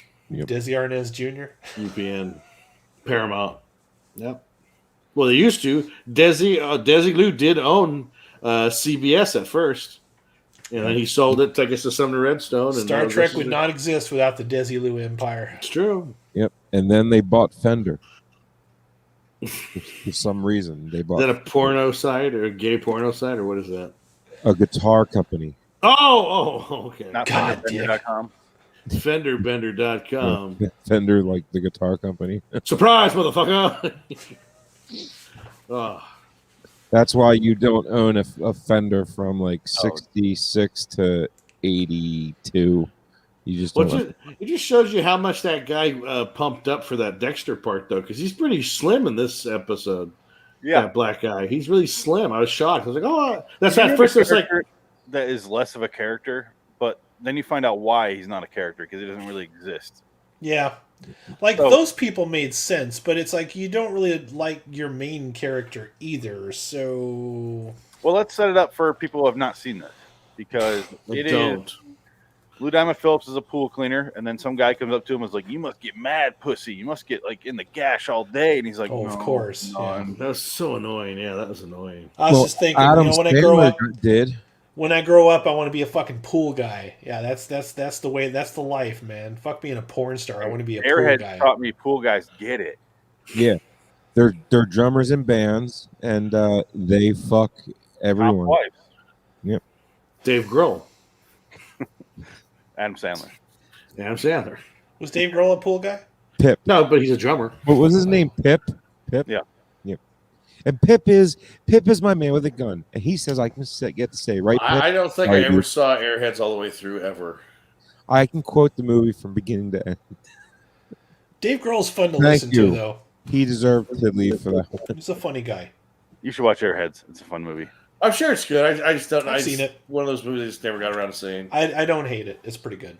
They filmed it at the same spot that they filmed Die Hard, the first one. Die Hard 1 was filmed in the same parking lot. Well, and it's the Fox lot. That's where Nakatomi Tower is. Yeah. It's the Fox lot. Nakatomi is the Fox building. Yeah, I used to work building, there. Yeah, the building across the street from the Nakatomi Tower. Yeah, all the construction shit that really was under construction. That was not a set. Did you know that it was swear to God illegal to take pictures of Fox Tower because it was the Nakatomi Tower, and if you got caught, you'd be busted, and it was against the law. Yep. I don't think I think now it's okay because they used the tower as the fucking poster because they didn't think Bruce Willis had enough star power to put him on the fucking poster. Yeah, and he got paid a bunch of money too. So what the hell? So I guess he wasn't a star, but they paid him the most money out of a guy could get for that movie. He didn't deserve that part, So but makes he no played the sense. hell out of it, though. Hans, He was great. yeah, Hans deserved most of the money, I think. Alan Rickman. It's Christmas. It's time for miracles. I would have to say that Alan Rickman was probably my first favorite villain. Like, he's so fucking great in that movie. You love him. You just fucking love him. You don't want to see anything happen to him because, I don't care if he's a fucking maniac and a murderer. This guy's just too cool. Yeah. His eyes when he starts to realize he's falling, you get sad. He's the villain. Well, that's because they dropped him when he didn't expect it. I know, but you're like, oh. No, that's the look of I have literally shit my pants. That's the look. Good thing they cut out all the sound. Bowels have been voided. Oh my, that did not go right with me. I didn't bring clean shorts to this shooting. I snaped in my pants. But yeah, Twilight Zone. Yeah, it's anyway, cool guy. I mean, cool guy. And then some guy walks up to him and shoots him when he's at his car, and he looks at the paper, and some guy shoots him, and he's like, oh, well, no. the paper says producer shot in his home by pool guy or something like that. Yeah. No, it says killer on loose. They called it Pool Guy Dick because Lawnmower Man was already taken, and somebody would have sued. Yeah, but the Lawnmower Man was about a retard, not a fucking Hispanic pool It's guy. a terrible movie, and yet it is highbrow entertainment compared to this pile of shit. I actually have not seen Lawnmower Man. I need to watch that. Yeah, it's. I kind of want to see. I want to see both of them. I want to see. It's early CG garbage. It's one of those movies where its whole premise is we made a CG thing for this. Look at there this. you go. Yeah. Senseless murder, stun city, killer still at large. Americans shaken as markets plummet. The only thing that scene was missing was a little snot-nosed brat saying, read it, read all about it, extra, extra. That's the only thing that scene was missing. And where is building code under fire at? I don't do that. Damn. I just want to know about them cookies up there in the corner. That's pretty good. good. American shaken as markets plummet. There you go. Yeah, like mom made. A building code under fire. And what's up with that fat girl on the horsey? Page. Yeah. Fat bitch breaks a horse. News at 11. Little girl attacked by plastic horse. Senseless murder, Stunt City. Little girl eats like mom. Anyway, he resists and he gets shot, and then wakes up, and then Dexter's nemesis, Sergeant Dokes, is there, and he's just like, that's right. Apparently, they're in a gay relationship because he's just in his room when he's all the fucking time. They don't really call any attention to it whatsoever. So can we even really call it that? It's just a very bizarre, it would have made more sense. Well, I see you're in your underwear again. No. I mean, I'm married, and every time I'm with her, my dick's not with her. So. It would have made more sense if the two of them were in a halfway house. Well, he comes at the ready. He's at the foot of his bed with coffee. He's got his pants right there. I think that Soaks just likes to watch him sleep and kind of jerk off when he's not looking. Surprise, motherfucker! Why are they doing green screen for Forrest Whitaker's stuff? Now, is this green screen? Because it looks like he just kind of stumbles into frame. Yeah, because it's green screen. He's always. Go back. Watch when he stumbles in the stream. It's green screen because he would have gotten kicked out of that fucking property. Watch right here. Right here. New meaning. Dogs would have chased him. I know. You're trying to kill me. He's green screen. I'm Forrest Whitaker. Look, I got Forrest Whitaker eye. So we got light over here, and then it's light Stroke. on the side. Stroke face. Yeah, thank God he got the shield right after this, because his career would have been in the shitter for sure if he didn't get the shield. Yeah. Because that was a great part that he played. That was awesome.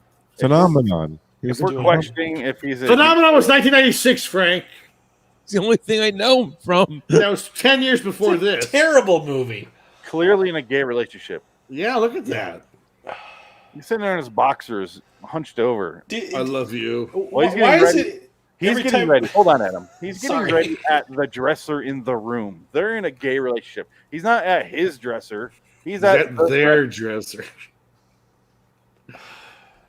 You don't forget, we have to go to your nephew's baptism on Sunday. Look at him. He looks like he has the meat sweats. It's fucking horrible. That's right. The Dokes meat sweat. It's got the meat sweats. You got the meat sweats for Dokes. Hot beef injection all night, and he's through the whole fucking episode. He's got the meat sweats. I got a big dick for you, motherfucker. Oh, you got more. Where's Dokes? Yeah, Dokes bobblehead doll. There he is. I forgot Forrest Whitaker. Oh, right, yeah. This is the laziest introduction to an episode ever. Oh, I know. He read that shit on the phone on the way over, man. Seriously, it's just. Is he in the same outfit every episode? So it's obvious they shot all these in one day. They shot all of his shit in one day and then scattered it out throughout the whole season. Let's hear the magnificent intro to this episode. In just a moment, Richie's mundane daily routine will become a never-ending nightmare. One that will give new meaning to the word victim. That nightmare begins now. It doesn't make any sense. Gives a new term to the word victim, but he's not a victim. He did it. He is the criminal. Oh! All right. I love the bullet time, though. Remember that bullet time happens in the episode? It's so fun. Go to that scene. Let's see the cheap-ass bullet time, please. It's just as bad as the chandelier falling on the dummy on A Night to Remember. Night to Remember.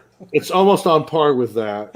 Right. No, that was great. This is bullshit. So this is after a couple rounds of this because he gets shot at the end of this clip after Forrest walks off screen. At first, I thought Forrest was pulling a gun on him and shooting him.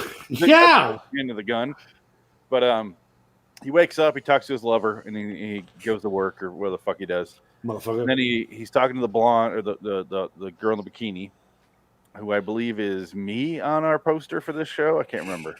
I don't know if you guys saw that or not. I did not notice that. It's one of us. Anyway, and then the husband comes out and beats him with a pool skimmer. I'm like, that is so pussy. Like, if you get your ass beat with a pool skimmer, you deserve it. Well, it's a dream, remember? I know. Can't even beat up one lame ass pool guy with fucking meat sweats and a beer gut. My wife is trying to get my attention by slumming with the pool boy. Yeah. Fucking a lousy pool cleaner. He does. He looks like pool cleaning gear. I'm Lou Diamond Phillips. I used to be in Young Guns. Now I'm doing this shit. Yeah, Anybody got a Miller?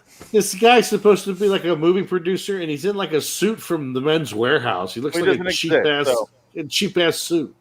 Reality. Yeah. Okay. Yes. Or did he? Anyway, he gets shot at the end of that, and he wakes up, but this time he wakes up in a lab, and he's on a bed, and he's exactly thing on his head, and he pulls a it up. lab. It reminded me of that episode, the 2019 version, Point of Origin. Oh God, yeah, it's the same lab. It's so ugly. Yeah, only they're not doing the. Well, that's just it. As much as we like to dog on the 2019 Twilight Zone, at least they fucking attempted to frame a scene. This one just wants to get it the fuck over with and move on. He starts to fight the guy behind the glass who's running the test. And he's like, "This is was it Virtucore or something like that?" Oh, Virtucore. Isn't that the Time Chasers company? Fuck it. They may as well have called it Matrix Core and fucking get over with, you know? Because, and then they catch him finding some shit, and then this guy comes in with a gun, and Wow, that looks so lifelike. Look at that. It looks like fucking paintball. How come every time he wakes up there's a car alarm going off? He's in a bad neighborhood. Yeah, if you wake up screaming a car alarm, fuck off, show. Just fuck off. He was in the neighborhood. That's usually high end, though. He'd be in a nice place if he was in the gay area. Yeah, true. You have money. Gays have money. We know that. That's No. true. There's like a 10 block by 10 block Porsche Philly called the neighborhood. Yeah, but that's the rich side of town. There ain't no poor gay people. It just doesn't exist. Yeah, they do. Two guys with disposable incomes. Of course, they have money. Yeah, exactly. Literally, the street signs have a rainbow after when it says. Oh yeah. I'm not making this shit up. Go to West Hollywood. That's like a 10 by 10 It's mile like West zone Ninth for queer. Street. Yeah, it's like West 9th Street. Yeah, suddenly Florida doesn't seem so crazy anymore. 200. Oh, go to WeHo for Halloween. You'll see crazy. Springs. You never heard of that? No.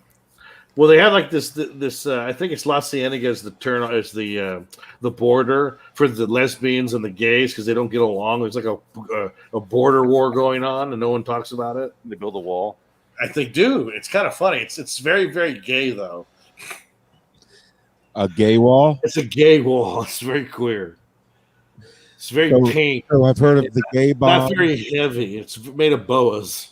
I've heard of gay frogs. Now the gay wall. The gay wall. Should I build a wall? My hands Sweat Sweat like two balloons. Is that the guy from Inglourious Bastards? What's his name? We need to move on. That's Forrest Whitaker. Yeah. You can tell because he's bored. Okay. He gets shot by the Matrix bullet, and then he wakes up again, and he argues with this. They just argue, and he wakes up and wakes up. That's the whole fucking episode. Eventually, though, he wakes up, and it's normal, and he has a normal relationship with his gay roommate. And he goes to the lab because he gets a bill for $12,341.62. And I go, what kind of company lets you rack up that amount of debt to them? Casinos. Visa. Hollywood casinos. But not like a company, like a medical company. And that is 16,455.49 calls from St. Louis, Ohio. I can't imagine racking up that much debt. Oh. Finger Hut would definitely let you do that. Finger Hut. I just found out they're still around because they're airing commercials like crazy right now. I know, they call me all the time. They want their money. Shit. Oh, your child is fucked. What is a credit company? Well, I mean, they yeah, but you can only spend the credit card with them, kind of thing. Oh. They sell shit. You can get a chair, a desk, a dildo, whatever. Eventually, Studio Warehouse. He goes to Virtual Core, and he like runs around the facility after hours, or behind the scenes. Again, it's Virtual Core because Virtuosity was also taken. Yes. But he's looking at all these CDs, like, and has his name and the date, and he's like, it's like 1 of 4. He's looking through them, and he plays one, and it's like a news clip of this producer shot, and a local pool guy was taken into custody, and he plays that, and he's like, what? And then eventually he gets shot. Big fucking deal. He gets shot and everything. That might have even been the one I played. I don't even know. That was the one you played. Because he wakes up in the lab, and then he wakes up in his bedroom again, and then he has the lab receipt. Then he goes back to the lab to get shot again. Actually, then he wakes up to get shot again. The one I played was correct. The one where he gets in the lab and he runs outside and he gets in his car and the cop shows up and shoots him. Yes. I have it right here. Okay. Another great death from Lou Diamond Phillips. Wake up! Wake up! That's right. You act the hell out of this Wake up, part. Neo. Follow the white rabbit, Lou. Yeah. Was Hugo Weaving busy to reprise? Hugo Weaving was doing theater. He ain't doing Marvel no more, so he never wanted to. He ain't doing no Lord of the Rings neither. So he was out of that shit in fucking a hot minute. I don't think they're doing any sequels to V for Vendetta, so I think he's pretty much clear for a while. He wasn't in Marvel movies, was he? He's Red Skull in Captain America. Oh, you're right. I forgot. Just the first one. He's not Captain America because he said he honestly told them, "Don't put me in a sequel." VC's progress. Movies. He showed up in the last 2 Avengers movies. That wasn't him. That's another actor. It's another actor. It's not him. Really? Yeah, he did not want to do it. He told them, "I do not want to do it, so don't cast me." And they said, "Okay, we won't cast you." We'll cast someone who looks exactly like you. Yeah, no, it's not him. It's another. We weren't. Don't worry, Lou. We weren't going to anyway. He says, "Oh, I'm not Mickey's bitch, motherfuckers." I'll do the Transformer voice 5 times, but no Marvel movie more than once. No, thank you. La la la la la bomba. Frank Welker ain't got shit on me. Wow, it's Ross Marquand. He plays him, and that's the guy from The Walking Dead. Oh my god! Wow, I had no idea. Oh, is that the guy from Inglourious Bastards? I don't know, but he's Aaron in Walking Dead. Oh, one of the good characters. I don't know. I stopped watching that show years ago. He's this guy. I'm pulling it up now. Let me see. Surprise, motherfucker! He's also in a gay relationship. Oh, Ross Marquand. Oh, nope, no clue. He has a what's his name's beard? He's got Jansen's beard. I thought Jansen. It's a Jansen Carlin beard. He does really great impressions. If you're ever curious, look up Ross Marquand and impressions. He does. Go back to the Jansen Carlin beard. I don't want to. Too many sad memories. You mean the Jansen Quitter beard? Greener pasture beard. Snaps were fired. He's probably watching the show again too. You sons of bitches! Fuck you! I'm drinking. And then all of a sudden he pops up because he had no time to do the show, but he always has time to pop up into this. Time I said, "Hey Jansen, show up on the show if you want to," or call you out, and he's there in a minute. I know. Fuck you. It's like I thought he's gonna come behind you in that room. That door's gonna open. He's gonna pop right in with a guitar. He doesn't really want to be on the show. He just likes to watch. Who doesn't? Surprise, motherfucker! Here he is! He found you. They found me. My God, they found me. It's off to have a giant head of his. Wow. Anyway, pool guy. Why? Done. Forget it's over. Why do you have a... We did it for a B-movie battle episode. Oh, that's right. That's right. Because I have mine right here. I keep forgetting. Anyway, he wakes up and then blah, blah, blah, and then he dies and blah, blah, blah. At least there's not Victorian furniture everywhere. It's the only thing I can say. That was nice for me. Who's got feedback? One of you motherfuckers. Frank? No, it's not Frank. It's Adam? me. It's Dick. Big. I don't have anything. There's no. I don't know. Who cares? We're almost done. Doesn't matter. What else happens? Oh, he wakes up the last time, and then I played in the clip there, and the roommate's like, "You're gonna wish you were still dreaming because the cops are here." And I'm like, "These are the nicest cops ever that they wait out in the other room so your roommate can wake you up. If they're gonna arrest you for murder, they're not gonna wait in the other room patiently." Well, it's a nice, quiet, gay home. They don't want to disturb it. This is our first time being here. I didn't know this neighborhood existed. Yeah, this gay hood. There's rainbows on the street signs, according to Frank. It is called the neighborhood. What do you want me to tell you? It's true. I believe it. I rewired a row home there, and I didn't know that I was in the neighborhood until I seen dudes walking down the street holding hands and kissing and shit. I'm like, this is weird. They're like, it's really not because you're in the neighborhood. I'm like, the what? They're like, look at the street sign. You should be used to it. Dude, there was condoms everywhere in the back alley. Everywhere. Why were you in the back alley of a gay neighborhood if you weren't looking for a hookup? Well, I was working there. I was rewiring a house. We parked in the back. Frozen. There goes Adam. Okay. What happened to Adam? He froze. Oh. So you're like at work and you're like, hey, I'm gonna go dig around this back alley in the gay neighborhood and just. So that's where we parked the vans. That's where we parked the vans. And when I got out, I'm looking in the corners. I'm like, why is there like 100 condoms in the corner? Like, at least they all fall in the same spot. Did you park in the exit?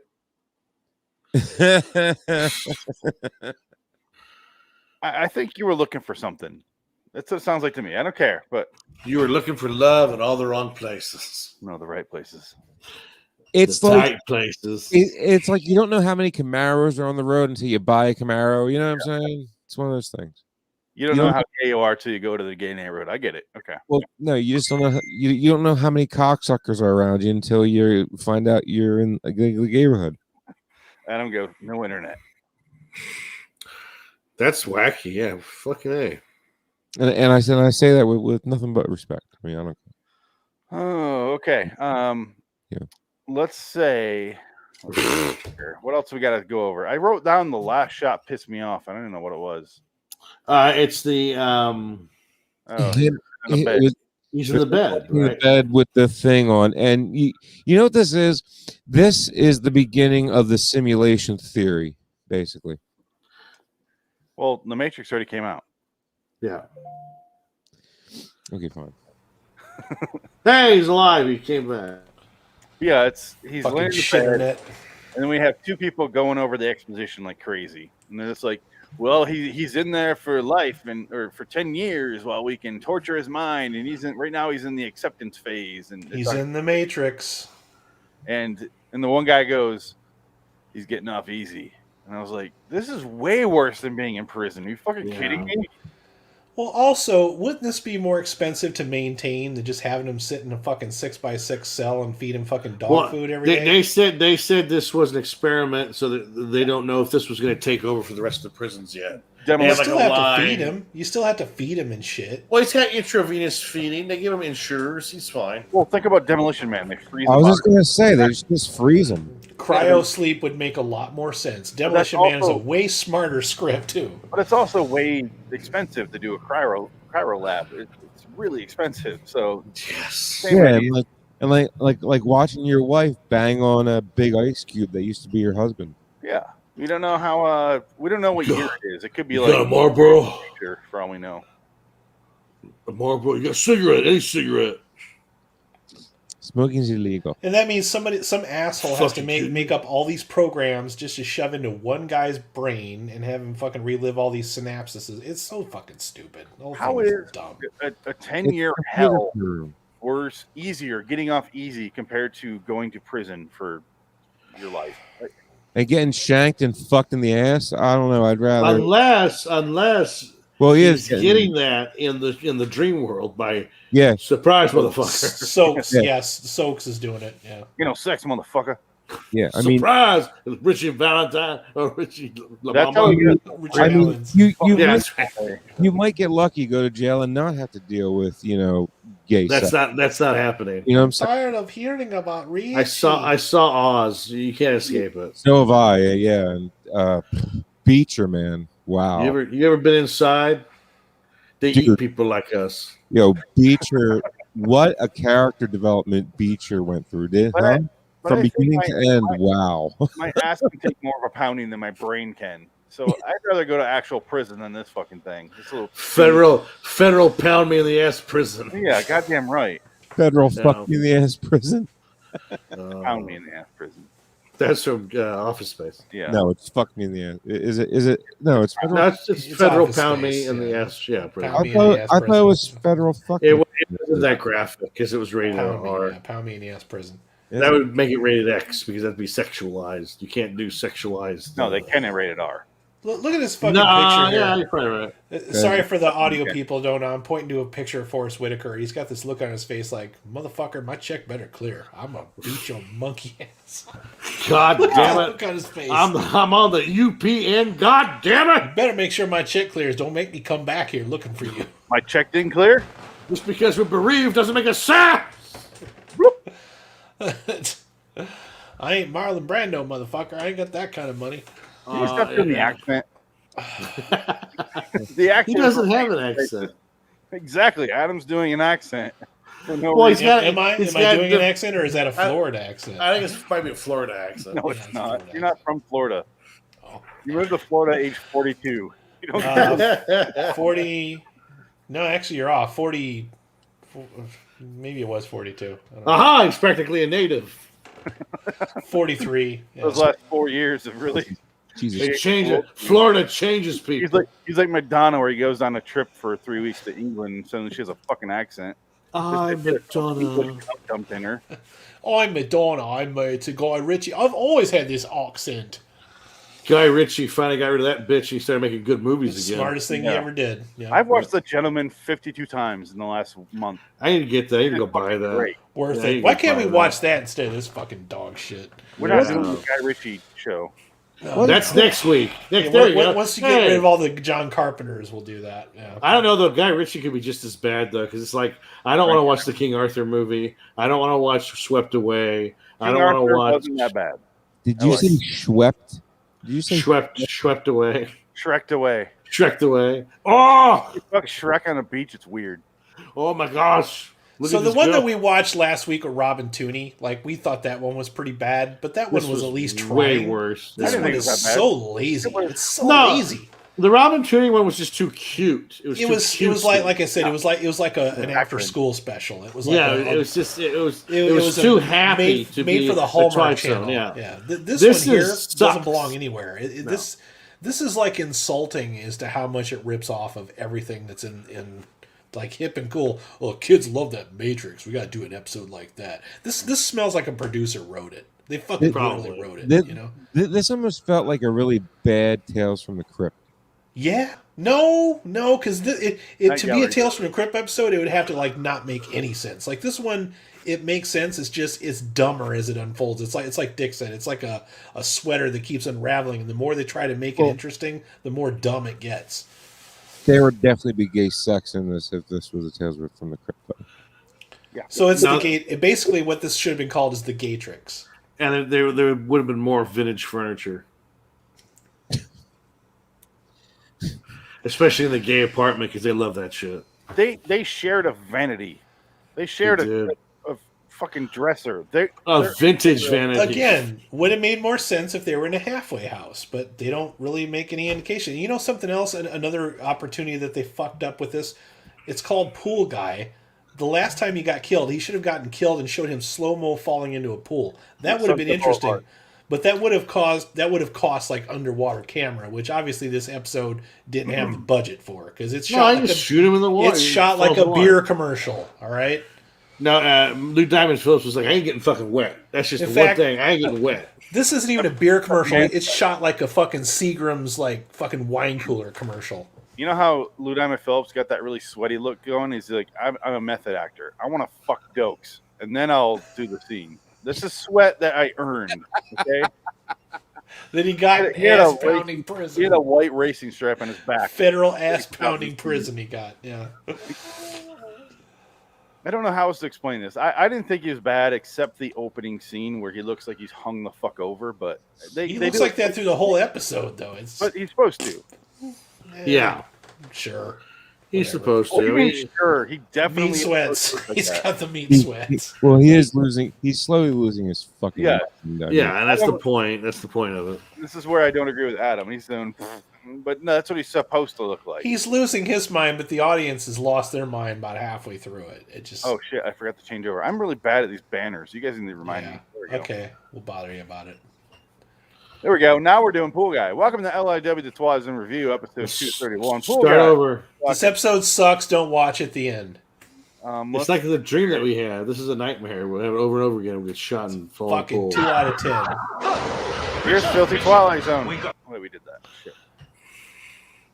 We could hear it again. Just watch Filthy Twilight Zone. It's better than this episode. Richie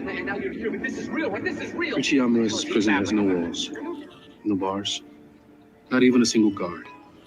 It's simply a state of mind from which there can be no escape. Sweet dreams, Richie. Hear the way he's reading that? He's reading it like it's like 4:30 on a Friday. He wants to get the fuck out and go out on the weekend. And then again, though, this is kind of a ripoff of the episode we saw about currency. Getting buried with my currency. It's the same idea. That was somehow better than this. And that it's the same fucking and that point. was terrible. Yes. Yeah. Yes. It's I gave it an 8.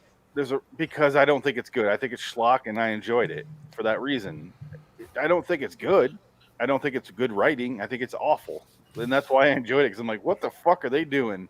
This is nonsense. Same reason I enjoyed that stupid horseback one from the original show. So this is an ironic 8 you're giving it. Well, he likes it because we know we would hate it. That's why. No, it's I wasn't miserable through it. I was going, what? Everything they made, every choice they made was wrong, and I'm like, yes. Whoever made it didn't give a fuck. And if we were to call Ancestry.com and trace your lineage, would we find that you have some kind of relation to the Marquis de Sade? Asking for a friend. Okay. The sexy version. No. Can you look up the director of this episode and see what else they've done? I'm curious. Well, there's 2 beer commercials. Paul Shapiro and Brad Turner. Oh. Seagram's Golden Wine Coolers. Shapiro has done. He directed some 24, some Heroes, some Dark Angel. Oh. That's coming up. There's a Dark Angel movie coming up. Not the Dolph Lundgren one. Sorry. He directed a Bruce Willis music video. No. He directed a lot of TV director. Yeah, well, obviously. Only one episode of this. Brad Turner is the guy I brought up earlier weeks ago that I said we're going to come to later. I believe that's that guy. Let's see. Go back to then. He's worked a lot. TV director again. He also directed some Outer Limits episodes, which makes sense because this feels like it. So this is the guy that directed 4 episodes of this show. We have not done any of them except this one. Last Lap, Harsh Mistress, Azoth, the Avenger is a friend of mine, which I'm looking forward to that episode. God. I don't know what the fuck that is. That one started to play and it quickly turned it off. Hans Beimler is a director, the writer. He produced a lot of Star Trek Deep Space Nine and Next Generation. Oh, that's disappointing. And let's see here. What else did he write for? He just wrote this episode. And that's it. A lot of other stuff, but I guess he was the one writer on DS9 where they said, get him out of the fucking room. He wrote that bad Twilight Zone episode. Get him the fuck out of here. Well, this was before this. Yeah, it's true. So all the knowledge he gained on Star Trek, he used for this. So, it shows. Yeah, really. Yeah. He just got back from watching The Matrix, and he was inspired to write an episode of Twilight Zone. And that's exactly what he did. He wrote a Matrix knockoff. We need to go at least another 2 minutes because the poll will close then. So next week, let's talk about next week, guys. Well, let me start off with tomorrow. We're on this live stream. We're doing for Lloyd in Wonderland on YouTube. We're talking about LIW Anthology Series Review. Adam chose Alcoa Goodyear Theater episode called 333 Montgomery Street, starring DeForest Kelley, written by Gene Roddenberry. Oh, okay. Keep in mind, last week Adam said I shouldn't choose an episode based on the writer or star. But here we are. Here he is doing that. I like DeForest Also, Kelley. it was on YouTube. Yeah. Okay, there you go. Yeah. That was the selling. There was 3 selling points there. I'm like, well, we'll watch this. Can you share that in the group chat, the YouTube video? Absolutely. Okay. And then after that, we're switching over to LIW John Carpenter review for The Thing from 1982, directed by some asshole. That movie's awful, and we're not looking forward to it at all. Some asshole that the podcast is named after. I don't know. I don't keep track of this shit. When you guys, I'm not a fucking genius. I'm not gonna remember this. I don't know. Some guy, someone directed it, and someone Kurt Russell. Some fucking guy. Kurt Russell's in it, and and co-starring Kurt Russell's hat. That's right. His furry hat. Love that hat. It's not furry at all. That's what we're doing tomorrow. Next week on this show, we're doing a triple feature we're doing a movie, The Intruder from 1962, written by Charles Beaumont. And then we're doing a 1985 episode called Our Selena is Dying. Selena! And then we're doing our Night Gallery episode 315B, How to Cure the Common Vampire, which is 1 minute long. And that's next week. And that will be its own episode. Well, that's going to be difficult. I want to see how long we can talk about a 1 minute segment for. So $20 to get stabbed in the chest with a stake, and that's the end of the episode. Yeah, I bet it's a comedy too. I'm predicting we'll talk about one of Dick's books instead. I mean, there you go. Let's do that. I mean, I can go 2.5 hours off of nothing. So I mean, 1 minute, that's like 6 hours. There you go. You heard him admit it on stream. Anyway, Just saying. that's our future plans. You guys want to like clean a pool together or get together after? Or? I want to fuck that blonde on a Frank, cat. wake up. I want to go sign up to be a pool guy because apparently they get all the ass. So Can we all do our best fake Lou Diamond Phil getting shot death? Okay.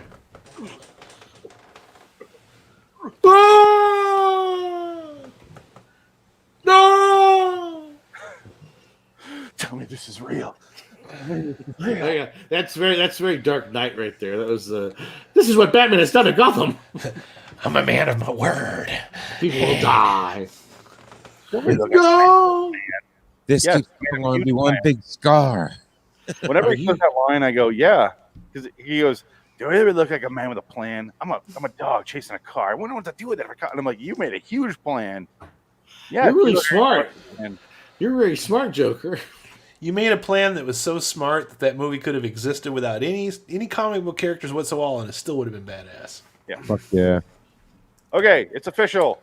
Our bracket number 2 for Twilight Zone has ended. The championship round. It was Time Enough at Last versus the After Hours.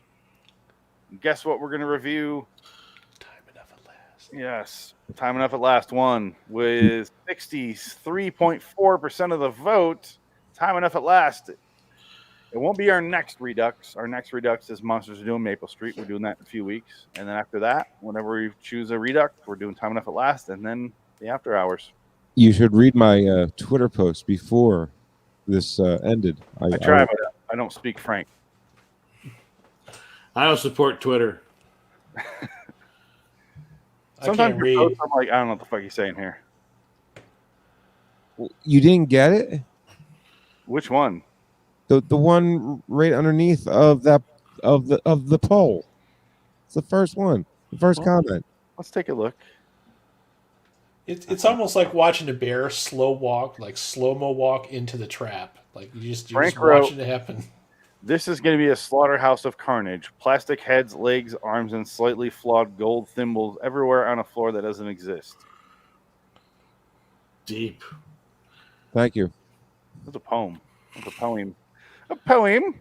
And I was right too, because it was a poem. Did you think of my poetry? I was doing surprise, motherfucker. I write poems. Was it a good pose or not? I mean, a football team. A football team. That's what it is. I thought it was pretty good. That's a poet.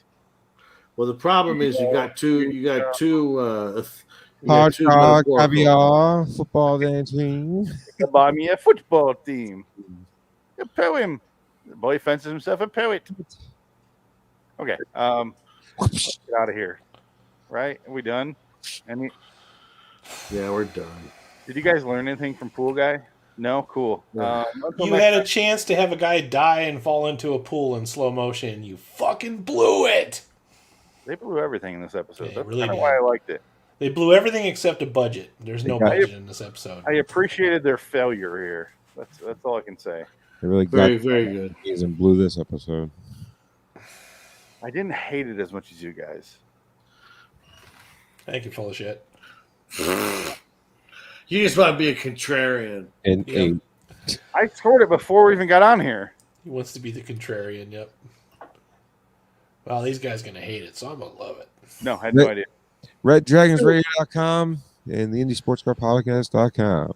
Same thing with the one episode that I liked and you guys didn't. I was like, what the fuck is happening? I really had no idea you guys were going to hate that. RaidersLostFlix.com, Raiders Lost Flicks on YouTube, Raiders_OTLF. This show. No. And Friday Bad Movie Night Watch with Adam. Yep. Dick is a member of our cast. Always fun. And the last way off topic radio. Listen Midnight with Robert Shaw. The old episodes are up, so listen to those. Listen to those. I was listening to them the other day. I make myself laugh. Wow. Dick full of dick. All right. Oh, I love it. Some good dick on dick action. Circular dick. Time capsule. Or, what's that called? The snake eating itself? Infinity. No, Aurora. Borealis. No, that's something else. Fuck. Aurora Borealis is the. Hold on, let's look it up. Republicans. We have the internet. Oh. Called Aurora Boros. There you go. That's it. Aurora Boros. Aurora Borealis. Yes. So that's his dick chewing on dick. Pretty much. I wanted to say the Trinity. No, Infinity. Anyway, until next time. In the meantime, I'm Phoenix West. I'm Frank Links. Adam Wilcox. Dick Dickett. So long, citizens. So long, fool guy. I don't know. Lieutenant Phillips, call us. I feel like we could have got him on this show. La la la la bamba. We could definitely get Dokes. La la la la bamba. We could definitely buy Forrest Whitaker as long as the check clears. Oh no, negros. Surprise, motherfucker. Support Virtual Core. Virtual Core is the same company from Time Chasers. Yeah. Oh my God, it is. I think it is Virtual Does Core, the right? fucking writer even know that? I don't think they do. It's too bad Time Chasers is public domain. They could have sued and maybe got some of their budget back.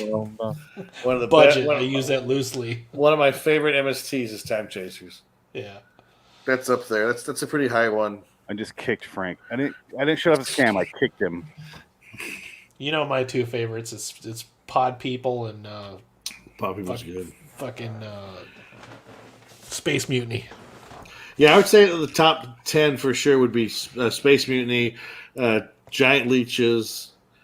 That's a good one. Although lately I've been watching, I keep watching Master Ninja parts 1 and 2. I can't remember if it's part 1 or part 2 where they start singing "We're in this love again." I fucking lose my shit every time they start doing that because it's right on cue. Yeah. What was the one about the guy who goes invisible? He has the watch that goes invisible.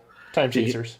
No. It was a TV show that they made into a movie. That's Riding with Death.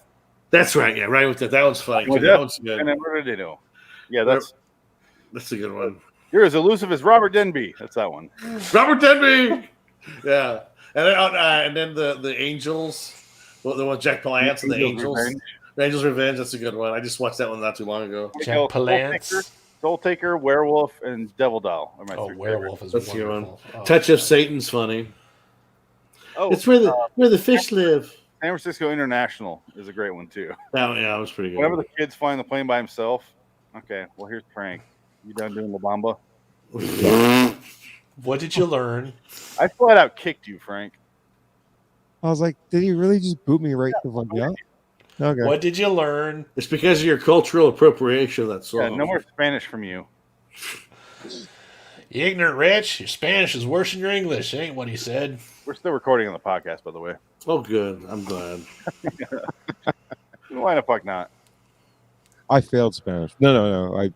My Spanish teacher told me if I could fail you, I would, but I can't.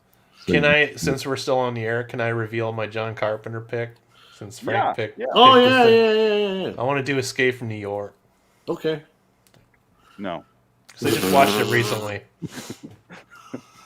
No. You're the Duke, ain't number one. You're the Duke, you ain't number one.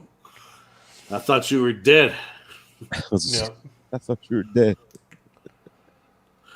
Hey, come on. Maybe I'll beat it out of your squeeze. I was hoping we'd go like 80s, 90s, back and forth. But you're just going. Well, you shouldn't have let us pick them then. That was your first mistake. Yeah. Well, what? Escape from New York is what, 81? Yeah. Year before this. Is it 81? Okay. Yeah.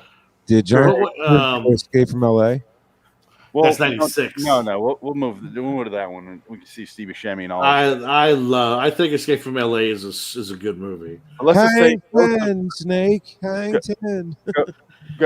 Go subscribe to LIW John Carpenter Review, LIW Anthology Series Review on iTunes or where the fuck you listen to podcasts. LIW Studios as well. Yeah, you can hear those. LIW John Frankenheimer Review coming soon. We already released a couple episodes, guys. Right on. Did we? I don't even remember those. 7 Days in May, right? We did 7 Days in May. We also did Tales from the Crypt one. Okay. I released those both because I'm not going to do them again. No, not going to happen. I especially don't want to do the Tales from the Crypt one again. No, we're not. It's done. We're not going back. We're not going to relive those glory days. Let's do the podcast again. No. Is that your show? We did 50 episodes. We're fucking done, and I don't want to even think about that show again. Jesus. It's like the Vietnam War. Every once in a while, I'll go back and listen to a few. What's Vietnam? What do you mean, Jesus? That's my own show. I'm saying, fuck that. I don't want to listen to it. I don't want to think about it. It was homework. It was funny, yo. Some of them were It drained my soul. So every week we would pick 3 shows randomly on iTunes. The next week we would listen to 3, possibly 4 to 5 hours of podcasts on a certain topic and review them. So imagine this only times 6. It was so you had to talk about people talking. That's pretty fucked up, man. Yeah. So we did that 50 episodes. We did that 25 times. That's a lot. Yeah. Every other episode we would just talk about what our next week picks are going to be. So it basically turned into us picking a topic that we knew that the other one would absolutely despise and hate. Yes. No wonder you fucking hate it. God, it He sounds like torture porn. He chose Civil War podcast, and I was like, "Oh, you, God, Frank, wow. Stonewall Jackson." Yo, board game podcasts exist. There wasn't nothing civil about that war. That was a war of the states. There's a podcast for every fucking thing. Farming podcast. Well, that you have to have one of those because you need to know what's going on. No, oh my God, let me look up because I'm curious what our topics were because it got so like desperate. Some of them were so out there. I did a pinball podcast. That'd be awesome. You think so? You're wrong, my friend. I love pinball. You guys ever try to start some shit like that? I quit. I'm fucking gone. I'll Jensen Carlin my way right out of that shit. Oh my goodness. All right, so the first ones were alien podcasts, and then we did board games, and then we did sex, and then we did time travel, police, Civil War, 80s, cryptocurrency. Any shit that'll stick against the wall, huh? 90s, medical, farming, astrology, creepypasta, gym, science, quilting. I did quilting. It was a big fuck you. That was my biggest fuck you. No room for the vinegar strokes. Conspiracy theory, unsolved mysteries, pinball, album review, murder podcast, sneakers, and aliens again.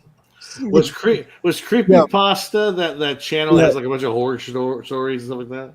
Out of all the fucking podcasts, out of all the podcasts we listened to, there was one podcast that I was mad about, that I loved, and I still subscribe to it to this day, listen to it to this day. Creepypasta is like fucking internet horror urban myths is what like Slender Man and shit like that. I can play you some great creepypasta if you want. Yeah, I've heard him. I went down that rabbit hole before. I made some afterward. I listen to him every day. Podcast. Oh, so it was like a clown with a knife that's walking up a bridge or something in some like random park, and the person's got a camera. Oh my God, bro, he's got a knife! Oh, they run away with the phone in their hand. No, these are way more boring. This is like I was at a gas station and my credit card wouldn't go through, and the credit card company. No, this is seriously exactly what happened. My daddy took my card away. He is not making my that balls up. caught in a zipper when I took a He's piss. literally not making that up. It was wow. it was that bad. Yeah, I mean some of them are that bad, but there's a lot of really good ones out there. No, there's not. There's not one good one. There's not one good one. They're called No Sleep. They're called No Sleep short stories. Right? No Sleep Till Brooklyn. Creepypasta is a terrible name. Red Dragons Radio. There I was, my first night at the gas station. I was a new employee. I didn't know what They're not all like that, asshole. Shift, which, as we all know, brings out the weirdos. The meth heads looking for meth, begging for change out front. The women on their bikes also looking for change and meth. Is this recording, or are you reading this right now? Middle of the night, really creepy, spooky stuff going on. Mm-hmm. A man walked in. He must have been 50. That's severely old. I don't know if you know that or not. It is ancient, according to me. He looks like Frank. I looked over at him. He nodded. I nodded back. He walked to the beer aisle. I said, "Pardon me, All sir. right, Phoenix. It's 2 a.m. I'm This is afraid." an awful show. Yes, this is me. This was called the if I remember correctly, it was the Desperation? creepy pasta. It's called Spooky Pasta Cast. I made it. I improvised 3 episodes. It's called the Poo Ghost. They're only 5 minutes, and I made it making fun of it, how these guys tell their stories. And they were hysterical. They were fucking hysterical. They make stories like this, and this is what they did, and I drove crazy. Let's end this. Let's leave. Bye. All right, we're done. Yeah. I'm not gonna let Adam on. He doesn't. Did Adam just fall off the earth? Or Yeah, he doesn't deserve to come back. His internet went to shit again? No, he just. Oh. His hands sweat just like 2 balloons. I did a stage walk off. But what you listened to was me making fun of those guys. It's supposed to be stupid. No, yeah, I got that. Yeah, that's good. I don't know what Adam's leaving the show for. No. No, but like I feel like if he talks about it long enough, he's going to get excited and want to start doing it again. So no, I canceled the show. Yeah, the only show that we did won. We both kind of were like, we're pretty coming much back. done. It is. There was trust me. There's the last no- episode I go, you could pay me $1 million a year, I would not do this show. It was making us both like depressed. Yeah. Wow. We were hating doing it. Like it was torture. It was torture. Shit. So you guys want to do it next week or the week after? Yeah, tomorrow sounds good. Told you. It's a matter of time. How can you do it before the next show tomorrow? No. There's nothing that can make me do that show again. I'm so glad it's dead. I have an appointment that day. Oh yeah, there, right there. Yeah. It was a good. It was fun while it lasted. No, it wasn't. It was not fun while it lasted. You are creating false memories. In the beginning, I meant It doesn't exist. In the beginning, it was funny, and you fucking know it. It was Mandela funny effect. the first 3 times we did it, and then Yeah. it became like, oh, Yeah. what we're doing. And when we realized, oh, what we fucked up. That's why I stopped. We started feeling like bullies, really. Yeah. That's why, yeah. I felt like an asshole every fucking episode. I'm like, well, yeah, that's true. But What did Dick do? I think he left. He kicked him off. I didn't. I'm not even on the screen. Oh, he just But- fucking left. Okay. But I gotta bounce. Okay, bye, Frank. We're still live. See you.